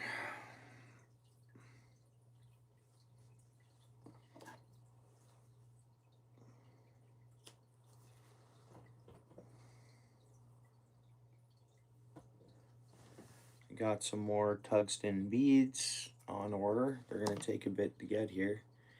And it's kind of the only option I want to make sure I get actually the same ones in tungsten. Right, I can buy brass. I can buy all these other things and get it real quicker, but I'm sticking with tungsten. It's the Cadillac of weight forms, if you ask me, tungsten.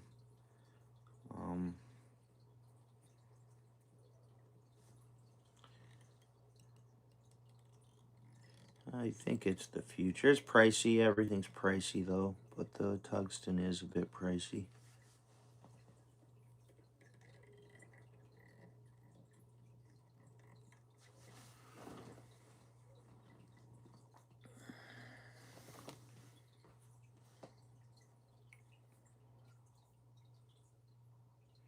Oh, about the receipt. Oh, thanks, Paul. Yeah. So, technically, you can get stopped, and you're supposed to have the receipt for the minnows where you bought them. And the receipt and the minnows are good for 2 weeks. So, that's my idea. Go through my minnows every 2 weeks.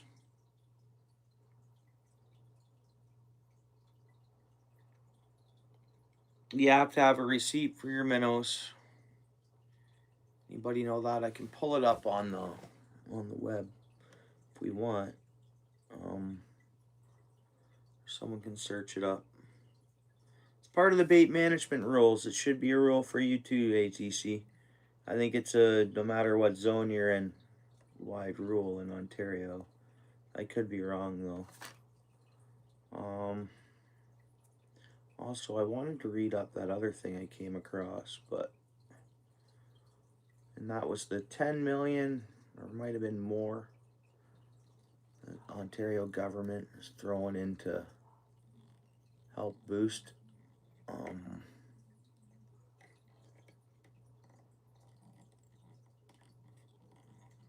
recreational and commercial fishing, but honestly, I think it's more revolved around the commercial fishing because its jobs are mentioned and stuff like that, right? To save jobs, whatever. But I wanted to see if it was benefiting us recreational anglers. Is all I was going to check out.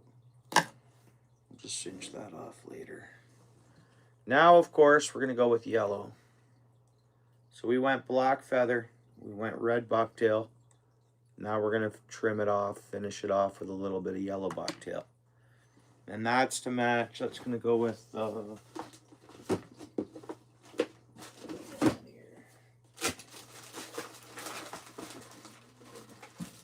and that's to just throw on one of the 5 of diamonds.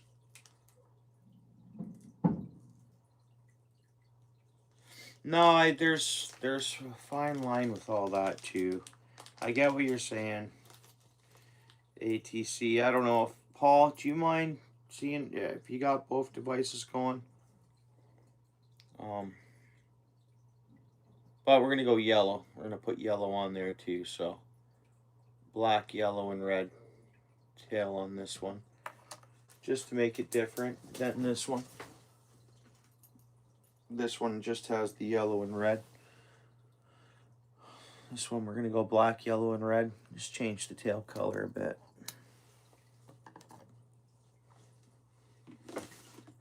I don't know if anybody wants to search that up quick. Just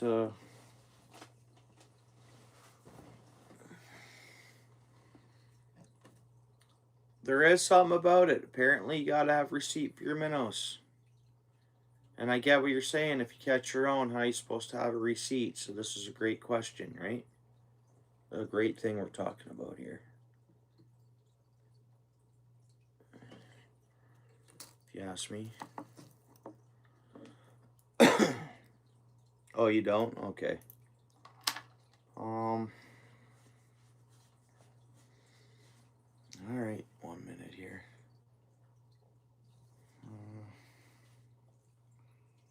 Oh, that's all good, Paul.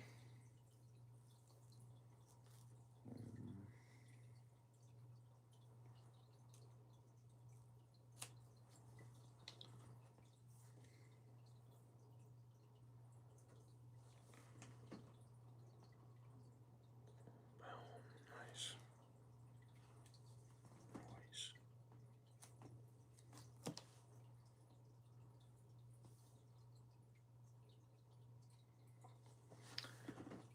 You know, it's from my understanding as well.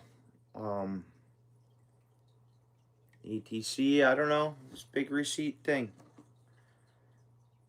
I don't know.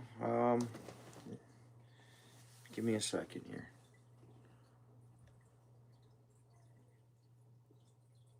I think, 1 second.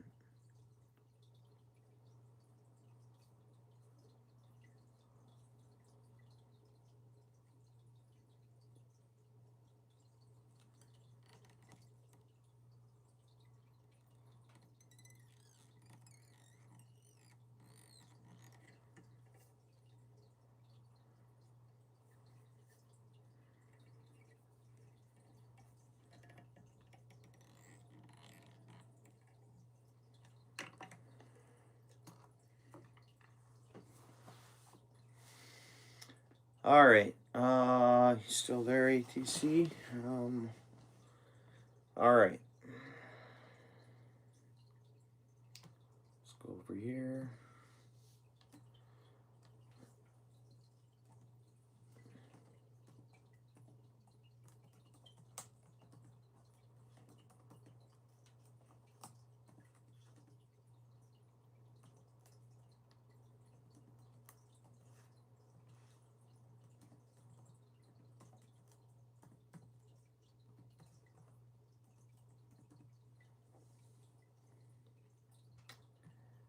It's been searched before.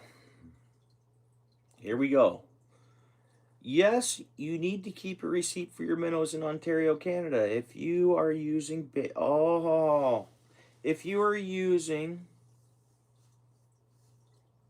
bait outside your area of residence, you must keep a receipt where you purchased the bait at all times while fishing to show it to a conservation officer on request. Hang on. Hang on a second here. Yes, you need to keep a receipt for your minnows in Ontario, Canada. If you are using bait outside your area of residence.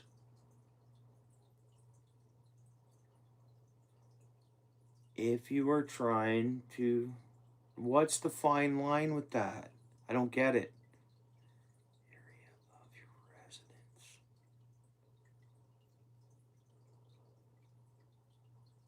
residence.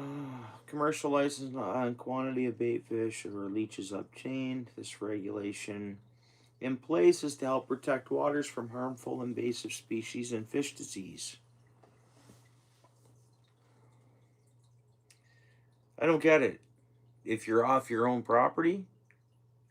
No, Paul, you get what I mean though? Like, what's the fine line of this here? Like, I don't get what it ends up trying to tell us here. What does it mean to be out of our area of residence?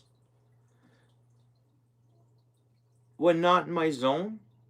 The zone 16 is huge, and I think there's a gray area because if your zone is attached to a Great Lake, it's the same zone when it comes to bait management. Am I right? I'm pretty sure. When it comes to bait management. When it's not in your zone,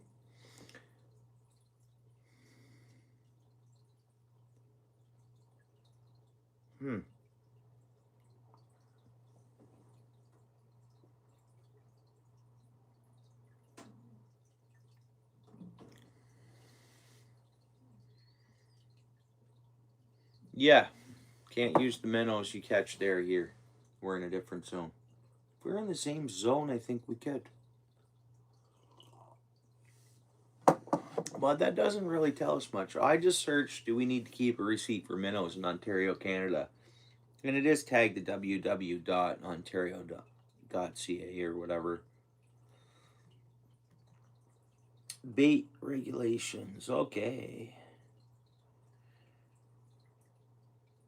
Oh, wait a minute. I think we're in the same bait management zone, though. Because I'm looking at this map here and it's color coordinated. Like 5, 4, 2, 6, 7 is all the same color. Northwestern Bait Management Zone.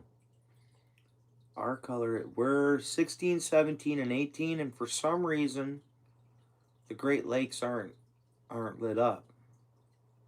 So I think I think that's... Ontario is divided into 4 bait management zones that affect the movement, possession, and use of bait fish and leeches.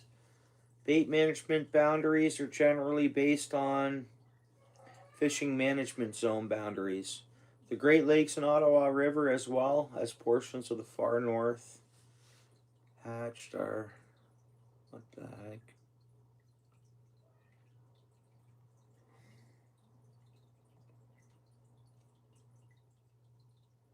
Reminder, bait fish receipts, July 20. I think it was 2020. The rule came out in 2022.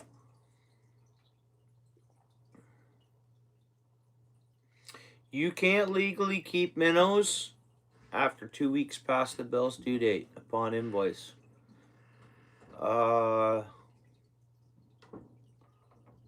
Yeah, so it's saying you won't be able to freeze and use them at a later date as a dead minnow bait.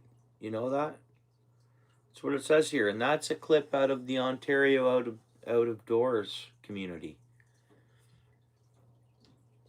You can't legally keep them after 2 weeks past the bill date on the invoice, so you won't be able to freeze any to use as a later as a dead minnow.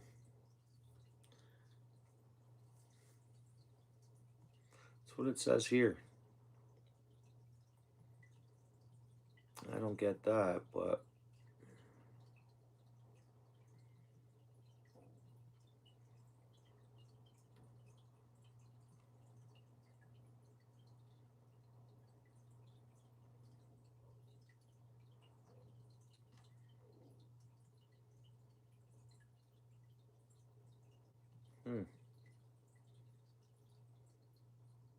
Washington is for bait management.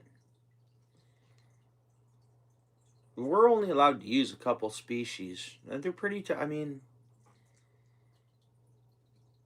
there does always seem to be method to any madness that way. With it's not really madness. So I don't know. I kind of like the Ontario, but I'm surprised that if there are minnows from the zone and legit, like I can catch emerald shiners at any time myself, really, in Lake Erie or the Grand River or that river I fish all the time. It's full of emerald shiners. But it shocks me that you can't... What's this about not being able to freeze the minnows and use them later? I don't get it. Like I don't know why that would be a problem. I mean, you bought the minnows; they were at a bait managed resort, out off a licensed bait for that zone, in the same zone. Can't use frozen minnows? Hang on a second. Can you use frozen minnows in Ontario as bait?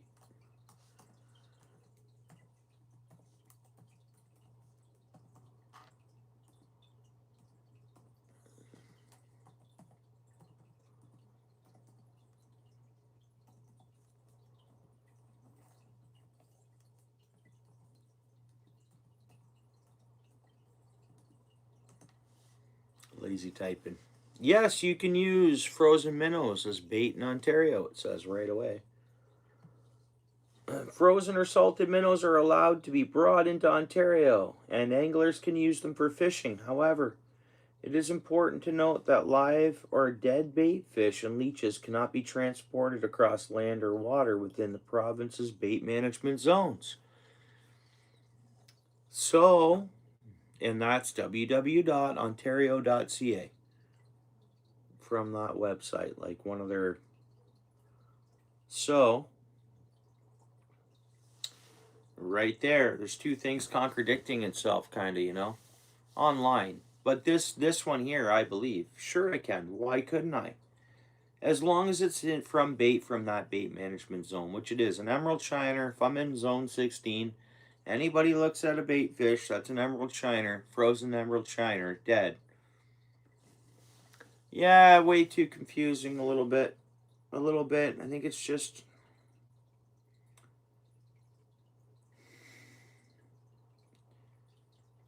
But catching minnows from where you're fishing, like, taking a chub out of any area, creek, and fishing it in zone 16 and fishing it in the Grand River, that's totally fine. That's in the same bait, like, you know. That's pretty cool. I mean, whatever. Yeah, can you bring frozen Ontario bait regulations? Regulations, bait summary. That's giving us the bait management zones. Ontario fishery, that's 2007. We'll just skip that one. A 2025 Ontario fishing regulation summary. We'll just hop on the site here.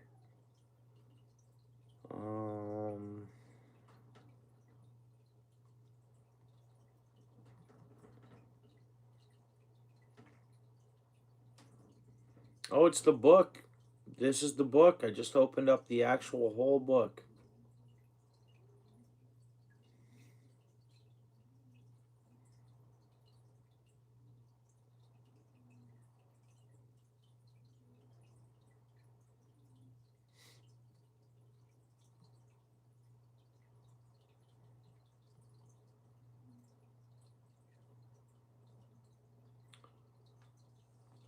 Me and frozen emerald shiners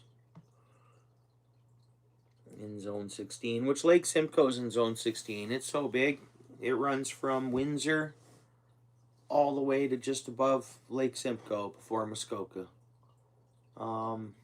Wraps around a portion of Lake Ontario, Lake Erie, Lake Huron, and Georgian Bay. And all of Lake Simcoe. It's a pretty big zone. And I thought I was always told anything zone 16 bait management can be used in 19. Yeah. Wait a minute. In 1920, we should be able to look that up. I believe that's the deal.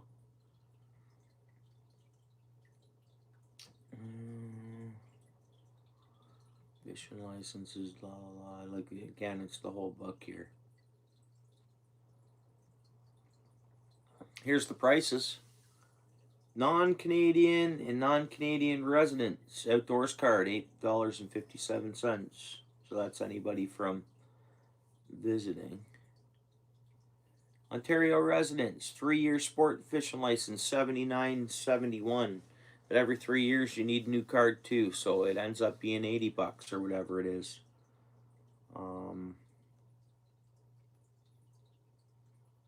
That's not bad to fish for 3 years. It comes to 100 and honestly, I think it comes to 106 because it's plus taxes. I think that's what I paid. I'm good for 2 more seasons after today.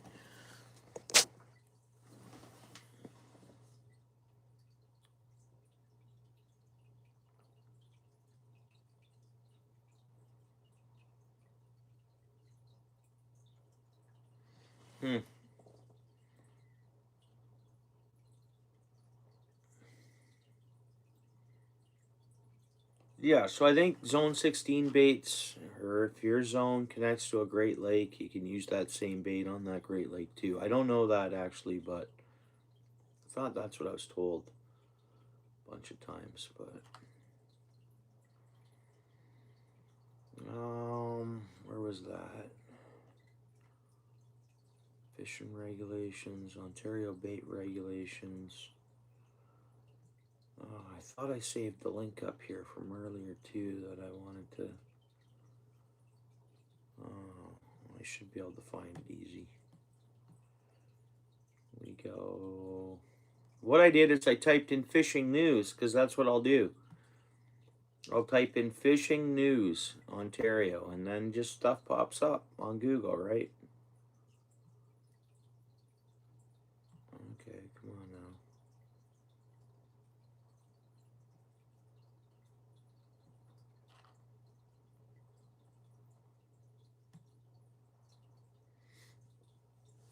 What's up, P8 Outdoors couple? Good to see you.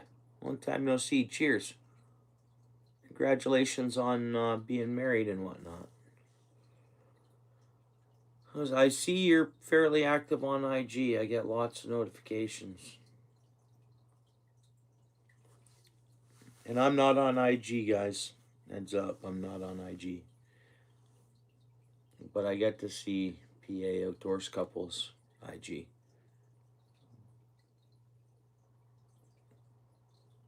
Yeah, you're welcome. Hope you're having a good night. We're just checking out fishing regulations. I was tying this, but we were just talking bait management and how I said I was only going to keep my minnows every 2 weeks, kind of have them replenished, so force myself to fish with some minnows every 2 weeks, right? Because, and I mentioned about hanging on to the receipt, but I don't see why that matters in our bait management zone. And I think I asked my tackle shop this in 2022 when the rule first came out. Have you sent them already? Because I got rid of the P.O. box. Have you already sent them, brother? I got rid of my P.O. box. Wasn't worth having. You did? Hmm.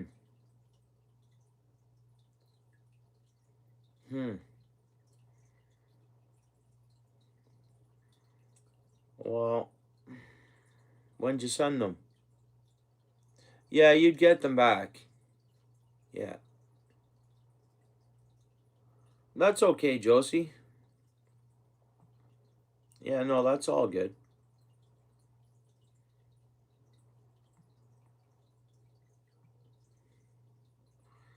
All right, let's get back to tying this. So yeah, the bait management stuff, that it's interesting stuff. So it looks like we're in the clear regardless. And I think my tackle shop said the same thing to me in 2022. They said, dude, I think that only matters if you're out of your zone from your residence and what you're. He goes, I'm pretty sure they told me that it doesn't matter. I wouldn't have to worry until I'm above Lake Simcoe or whatever. But my home address to my bait management zone to the bait I have with me, I think there's a keep limit on bait. You got to be within that. There is a regulation on that too, whether how much bait you can actually have in your possession without a license at one time. Keep limit, just like anything else. You're at the bridge, are you? Right on there, Garden.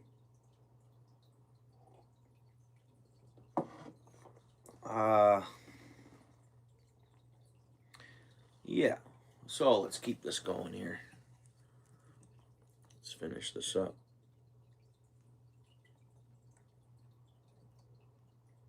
Oops. Come on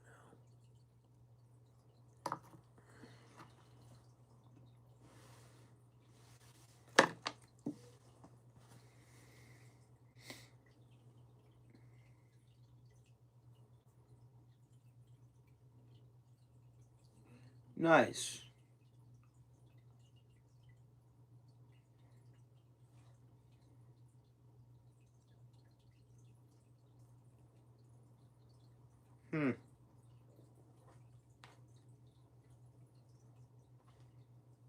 I hope you get on them.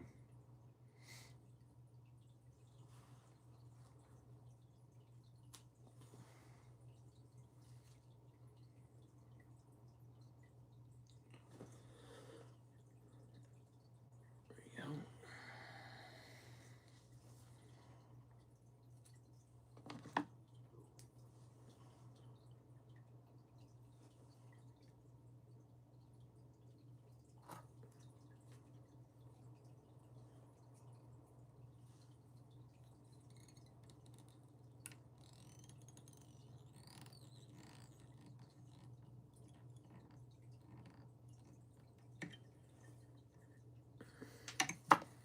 Whoop, dropped right down the hole again.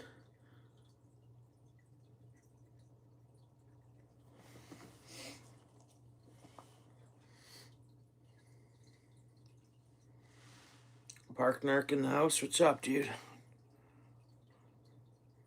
By the way, I saw some of the best fritters today. Bro, well, I didn't see him until I left. I picked out one donut and got a coffee. And I looked on my way out and it said apple fritters. I looked at them and I was like, whoa.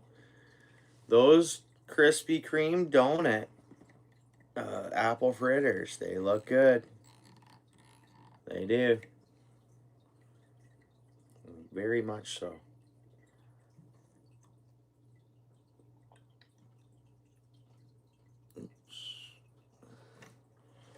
Like I was like stopped in my tracks. I only had so much time. I was on my lunch. It's very hard to make these, what I'm making now. We made, you were here for that. You were here for the other jig, right? It's not very hard to make these, no. Starts and crafts, it's not hard. It's fun to make them. It's not hard. Anybody can do it, Josie. It's super easy. It's fun. No different than like knitting or anything else. Kind of, you know, the way I see it, it's a craft. And it's a usable craft, just like knitting or making a hat or socks or... I want to get into working with some leather. I did years back. And I just want to make satchels, wallets, and stuff. And I actually want to try to make a pair of moccasins.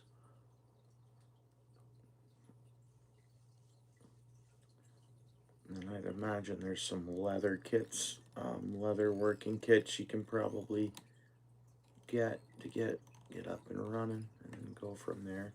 There's a lot online of leather working. Or working with leather, whatever. But it's something I want to get into as soon as possible. Maybe in New Year or something.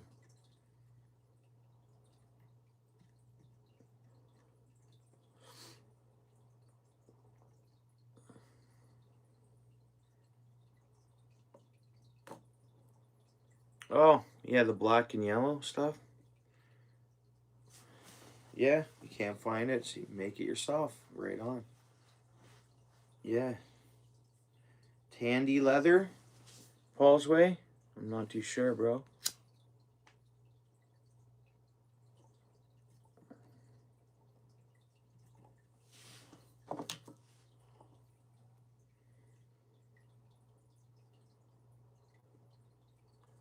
On a metal cutting lathe? Oh, cool, Paul. Now you're talking. Yeah, man. Talking metal cutting lathe, are you?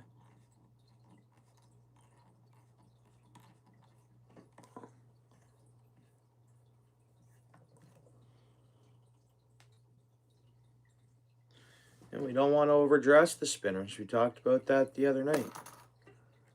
Like, really, don't even need any more on there. Really don't. And I like how it's the red/yellow. I don't want to cover up all that red. If I put any more on there, it should just be a little bit of red. Or I just go with a little more yellow where I put it.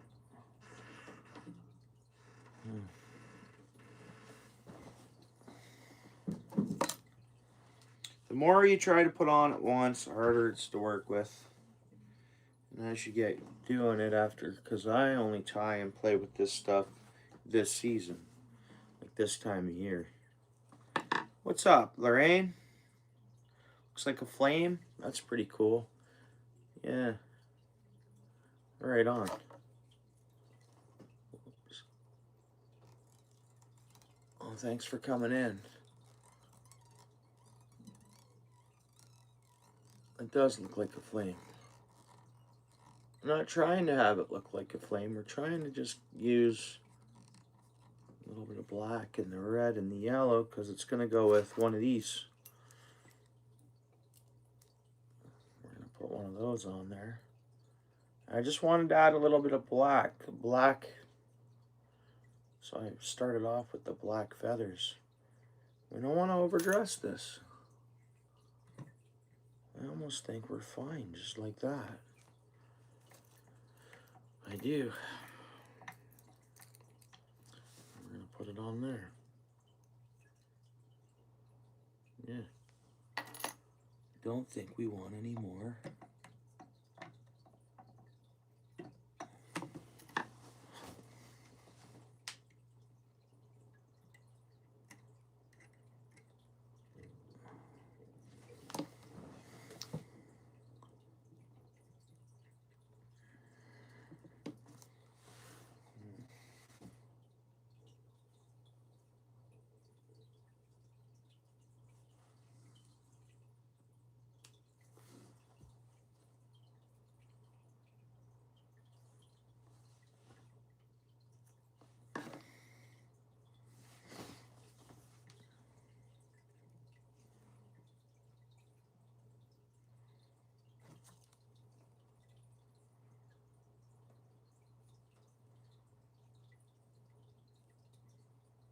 All together, Josie? Yeah.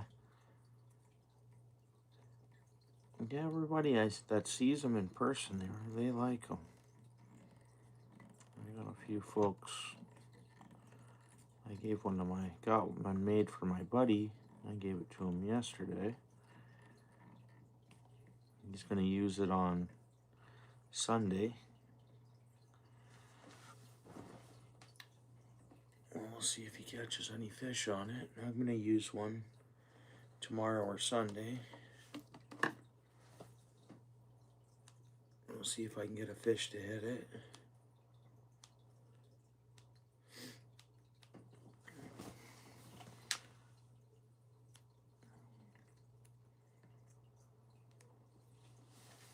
Yeah, we're not gonna overdress it. That's it. I'm gonna knot this up, glue it up, call her a day. For this one, then we'll get it. I'll put a split ring on it. We'll finish that spinner off fully. I think that was a great refurbish, not refurbish, but taking a hook off a brand new lure that I know will just sit there all year. Throw it on something that can be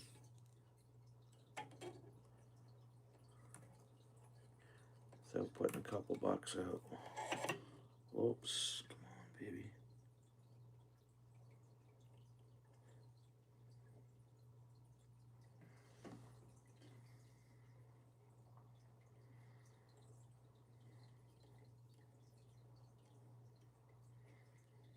Pie, everything actually, Lorraine. I mean, really, anything will hit it.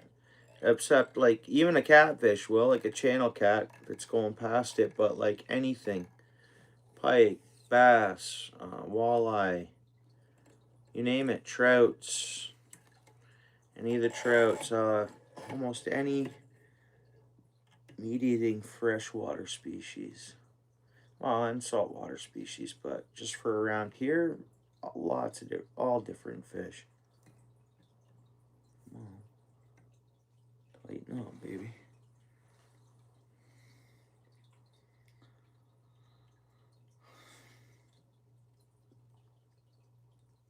Yeah, I'll probably catch and release, but this is one that's fully complete already, and we went with just, I didn't put as much red and no black in the tail. So on this one, it's pretty much the same, just red, yellow, and black. And this one's just red and yellow.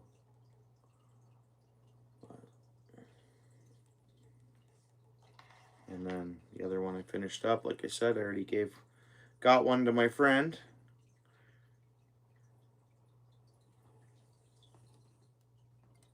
Yeah, but anything aggressive, anything that eats other minnows. Like a sucker fish, I'm not going to catch on it, or probably carp, but anything else, there we go. We're good there now. And I glue that up tons, never come off. It ends up being like shrink wrapped, one solid, almost like it's a little rubber shrink wrap after the head cement dries up on it. I'm happy with that though. This here. Glue her up good.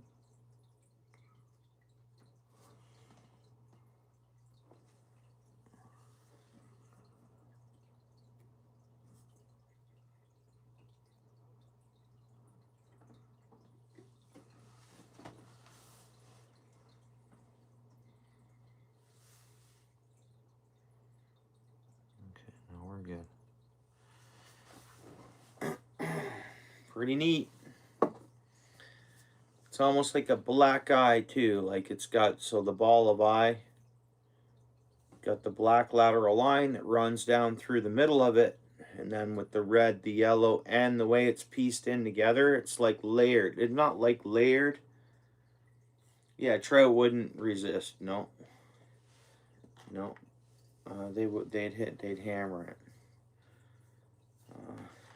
Just, that's made out of tungsten. Does glow in the dark. The beads there glow in the dark here. Like those center.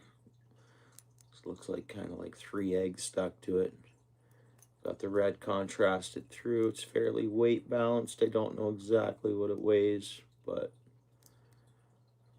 I know it's going to work. I think the length of it to the blade, number 6 blade, I mean, it's a fairly big spinner. Because someone's ripping on a dirt bike out there.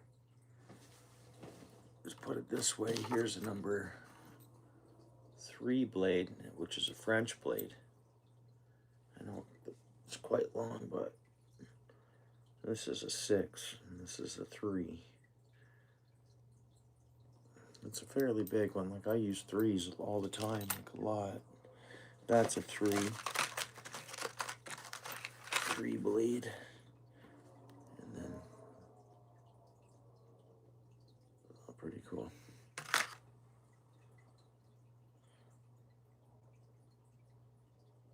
Nice.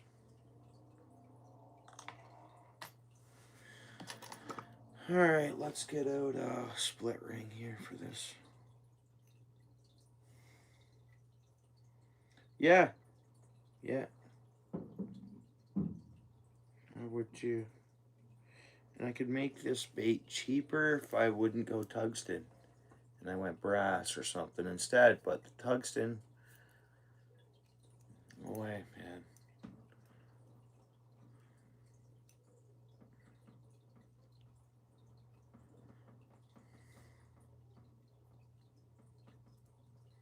Yeah, we'll see how it works. I hope to catch a fish on one at some point this weekend. I hope.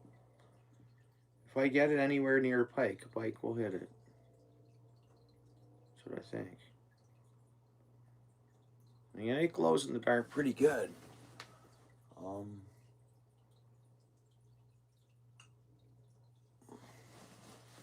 at those eggs glowing. I don't know if it.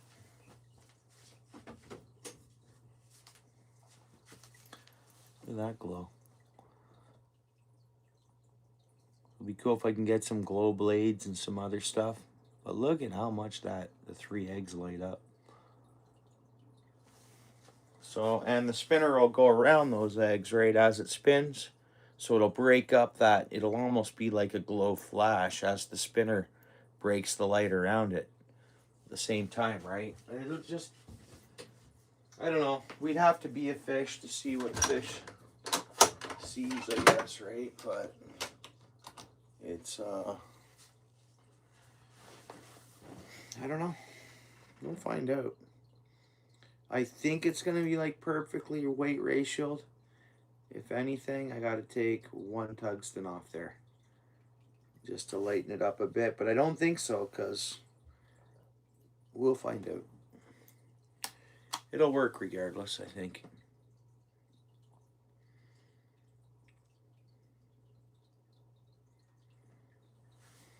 I don't know.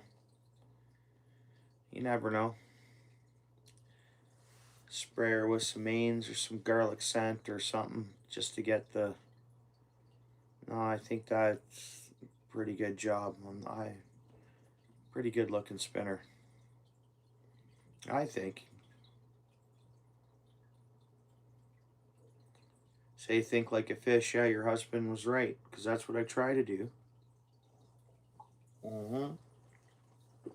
Honestly, that's huge. Must have been quite the, or he's quite the angler.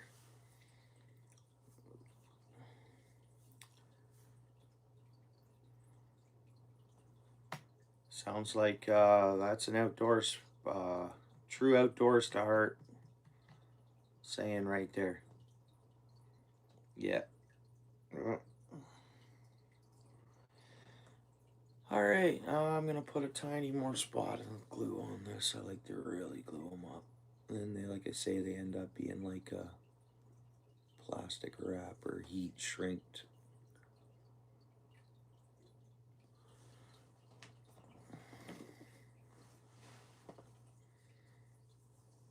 Yeah, long line of fishing family, awesome. Sweet. And we're gonna do one more. I'm gonna do another one right away. Just again letting that dry. Let's get the split rings out. Figure out what split. We're gonna use the same split ring size I've used for all the rest of them. I think that was the best one. It's not too big, not too small. I wouldn't want to go any bigger for sure.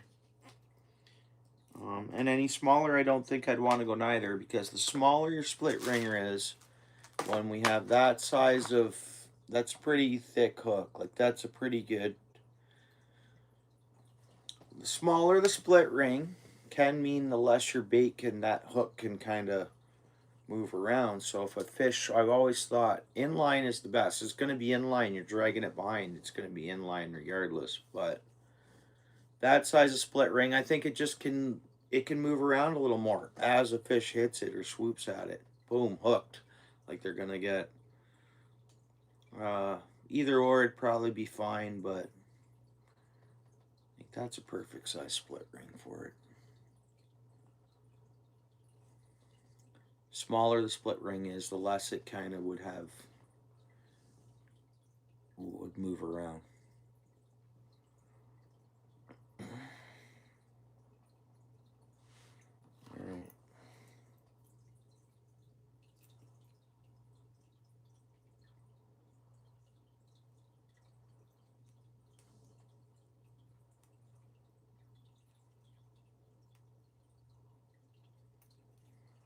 Yeah.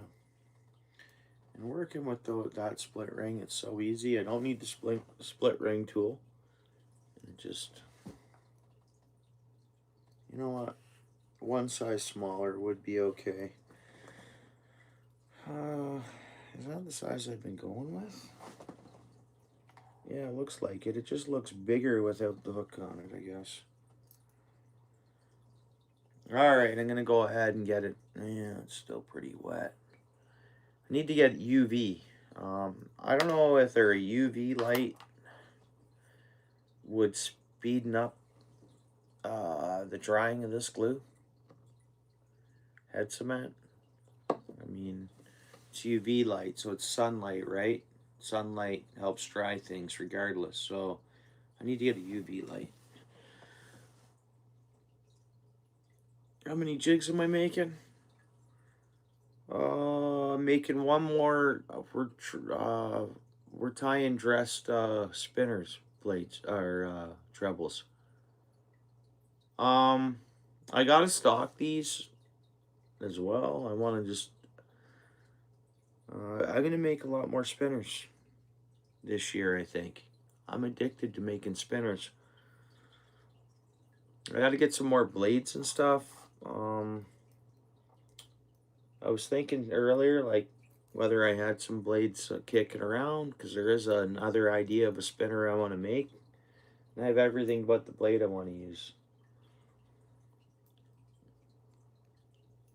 So, no, it's okay. No, we're good. It does look like a jig, man. Neat. Imagine that treble hook jig head. Jig head on there. Treble tie. Anything hits it, it's hooked. Good thinking, Northern. Imagine that. All you need is a jig with a treble off it. Interesting. Treble hook jig. Treble hook jig head. Now you're talking, Northern. Nice. Wouldn't it be though, bro? You think about that, yeah. I'd say so too. 11 people in the house, right on. Appreciate you hanging out. 38 likes. I haven't missed anybody in the chat, have I? Because I'm not ignoring anybody. I just zone out on doing this. Garden, appreciate you there. Awesome glow. Right on, Lumi.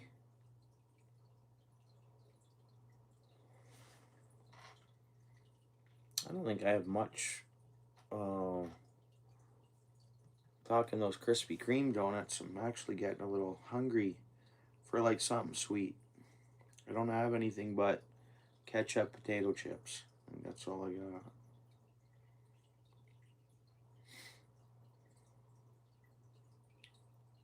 No, I know.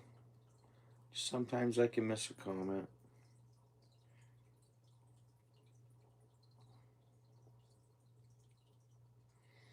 Alright, let's get this thing on there, and then I'll just give it another little shot of glue because I'm probably going to touch the wet glue.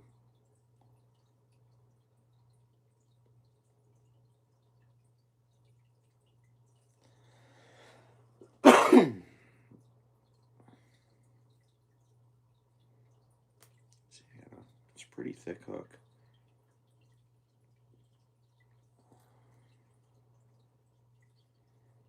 Durable, high quality.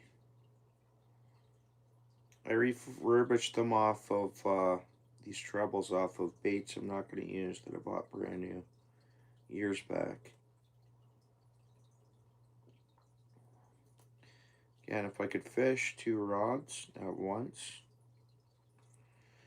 I would have probably used those by now. Big pike will smash it, yeah. Walleye will hit them. Trout will hit them. Everything will hit them. I'm trying not to overdress the initial bucktail on them. Again, so yeah, I got my fingers all over the glue there. We're gonna have to put a. There's that one. We could trim it up with scissors and give it a bit of a haircut. But as soon as it hits water,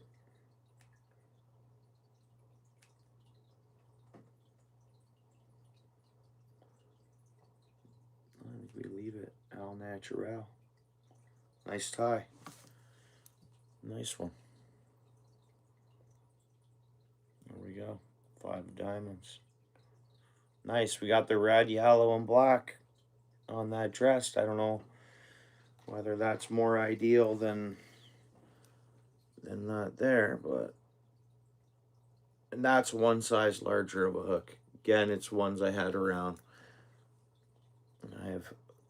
And again, that's a perfect size of hook too. Something hits it, it's getting hooked.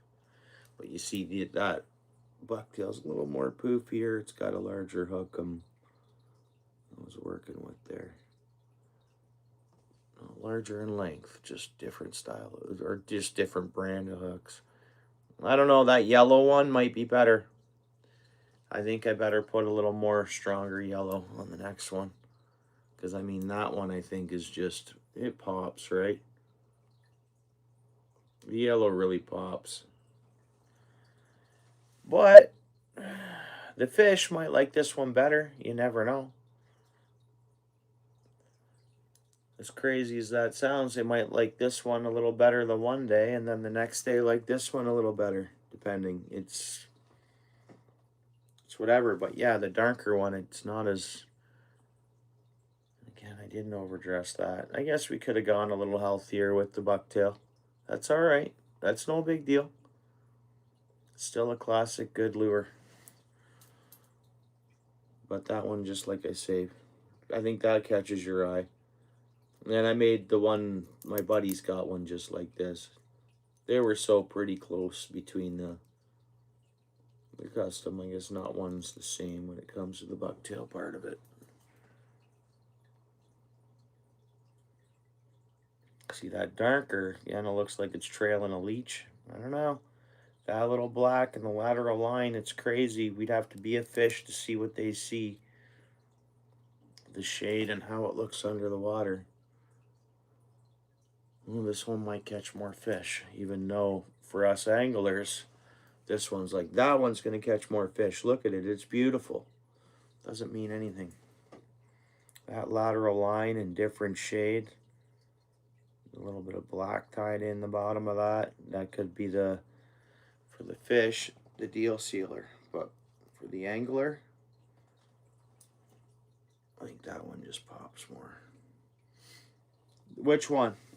The yellow or the... You know, like the spinners are identical. Same length, same everything. Just the bucktails are different. You like this one better, Northern? With the black? Cool. Yeah. It's a vertical profile. It's... Yeah, cool. Maybe next one we'll do go a little heavier on the bucktail, but these same colors. And we'll see. We'll hold it up to this one after. I'll have 3 spinners tied. Fully ready to fish. I think you're right. When I just look at that one sitting there, I like it better. I think this one's just brighter. I think that's all it is I'm seeing brighter when I look at this one. But I think I agree with you. I think myself too, and I think the fish are going to like that one better. Even this one pops more and looks brighter to us, but...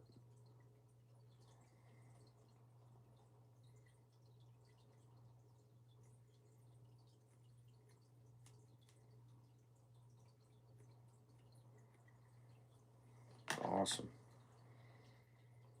Oh, yeah. Believe it or not, that's a number 6. Like, it's a fairly... tape. I do. No, I don't have a tape. I have one upstairs on my... So my work gave us this flashlight with all these tools in it. My work logo on the side of it this week, and it has, what else? It has,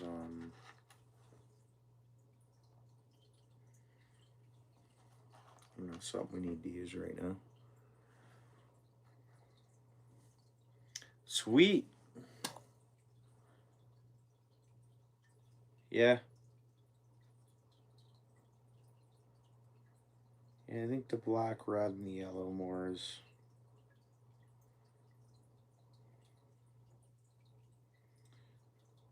Yeah, I don't know. I think I like the black. If I were to pick one out of the box, to say, all right, I got to catch that black mixed in that...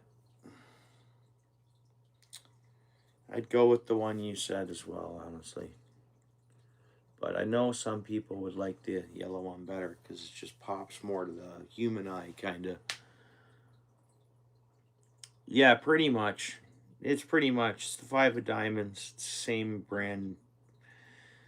Same, I mean, that's who come out with the Red Devil too, right? It's the, what, Les Thompson, whatever. 5 of diamond. 1951, that color pattern first arrived, or showed up, or got,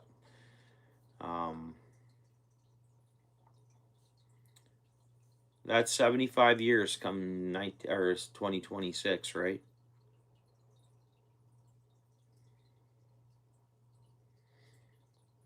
But yeah, maybe I'll get some number 6 spoons with the kind of the white and red.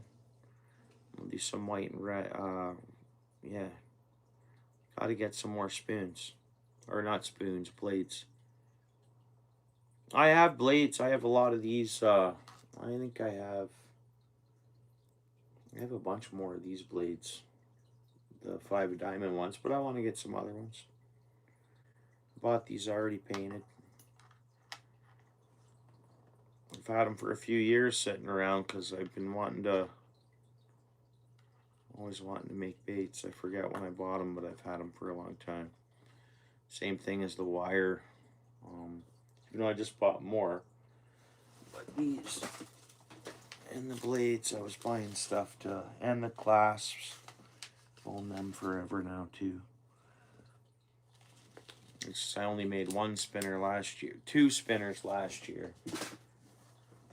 And the other one worked really good, and I had 1 fish on this one. It's a heavier spinner, but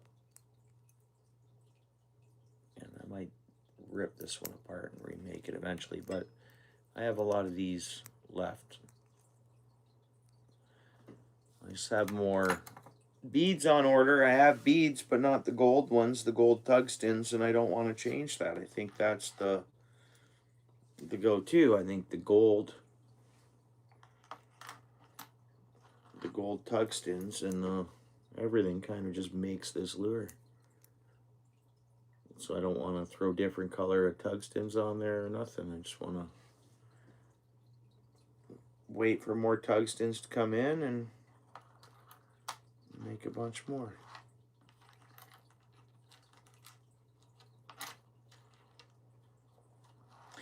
But if I get some other blades, I can make some. What's going on here? Nice looking spinner, yeah. Thanks. Appreciate it. Spinners are fairly basic, but yeah, you still made it the first time on a live stream, and literally I put different beats on. I moved around where I thought the beats would be the best, and then now I figured out this would be best, and I don't know, but once it's made, I haven't tried it though yet. I hope to catch a fish on it this weekend at some point. Start getting pictures of fish being caught with them, that's good. But even if they're not huge, small pike, whatever's willing to bite them. There'd be some fatty pike around. Never know.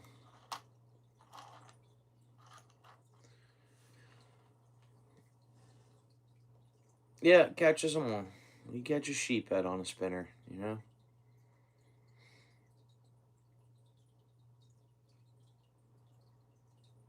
Yeah. Still at the 39 likes. Hey guys, 8 people in the house. I'm going to tie one more. I guess one more. We could do 2 more. We'll see. But again, same size hook. Perfect size for that spinner, I think. We'll go ahead, be generous, and start off with a little bit of glue on the hook. Man, that stuff kicked off pretty quick. Wasn't long ago we used it. Oh yeah, and actually, my bad, I said I had to put a little more on this. I'm touching it. There we go. There we go.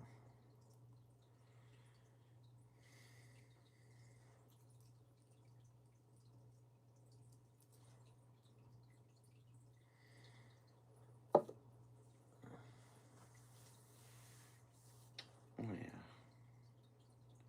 It can be a pretty good fight. You get a good size one. They like to fight sometimes, those sheephead.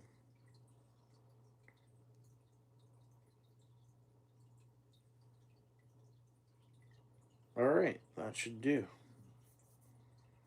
You know what, I'm just going to hang this one upside down. Over top of my drawer here. While the glue's drying. This one we don't need in our way no more. I'll hang it upside down here on the drawer. Nice. Awesome.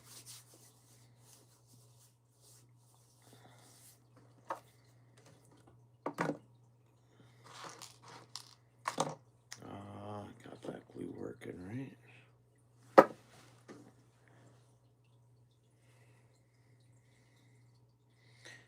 So what's the weather? What's going on? Northern, any snow on the ground? Little dusting yet or no? Still no snow.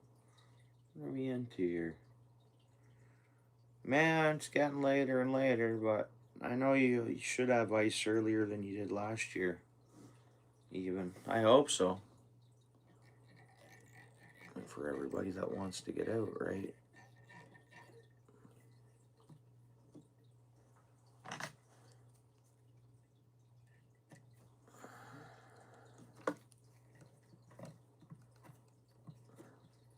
I've looked at, you know, better vices or whatever, but not yet. I don't need to worry about a better vice. This one does the trick. And I'm just happy with the kit I bought to get into starting to tie, right?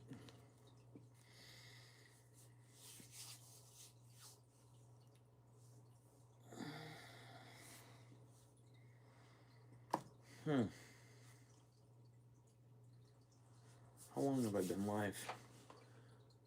Oh, yeah. We're getting there.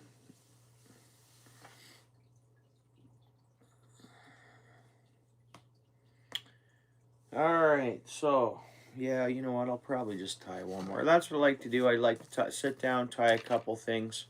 We did spend some time on that, this jig getting started, so, which was pretty cool, right? That's kind of a neat whack jig, we'll call it. Glow-in-the-dark whack jig.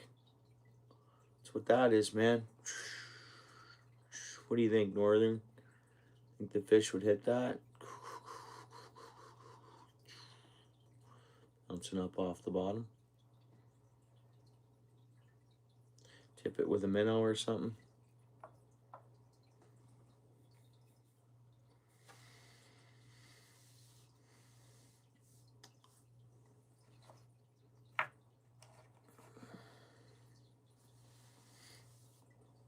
Yeah, it glows in the dark too, eh?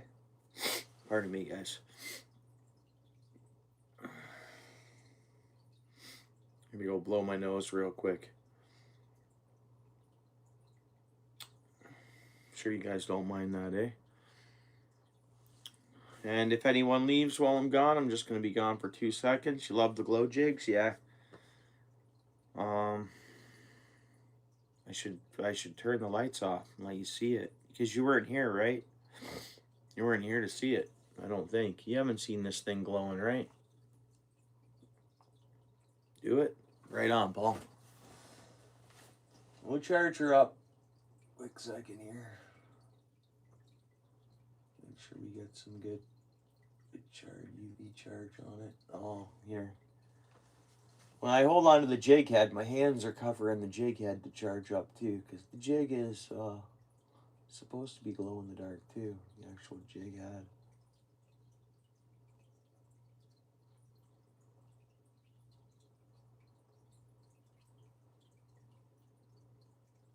All right.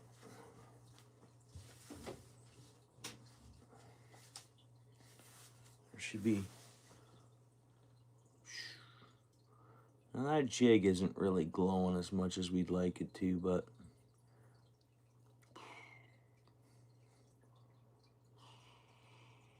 drop it in the water, right? Tip a live minnow on it, it's shaking around down there, who knows? Tip it with a big huge chub minnow in the night on the bobber. Probably go nuts, right? But there we go, cool jig. I think so. Glow in the dark whack jig. Yeah. Yeah.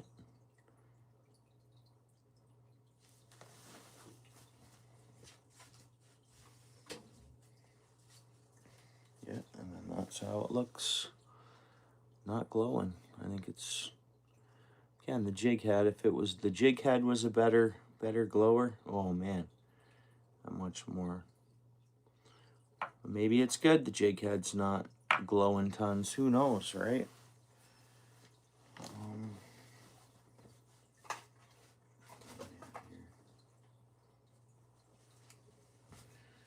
What am I looking for?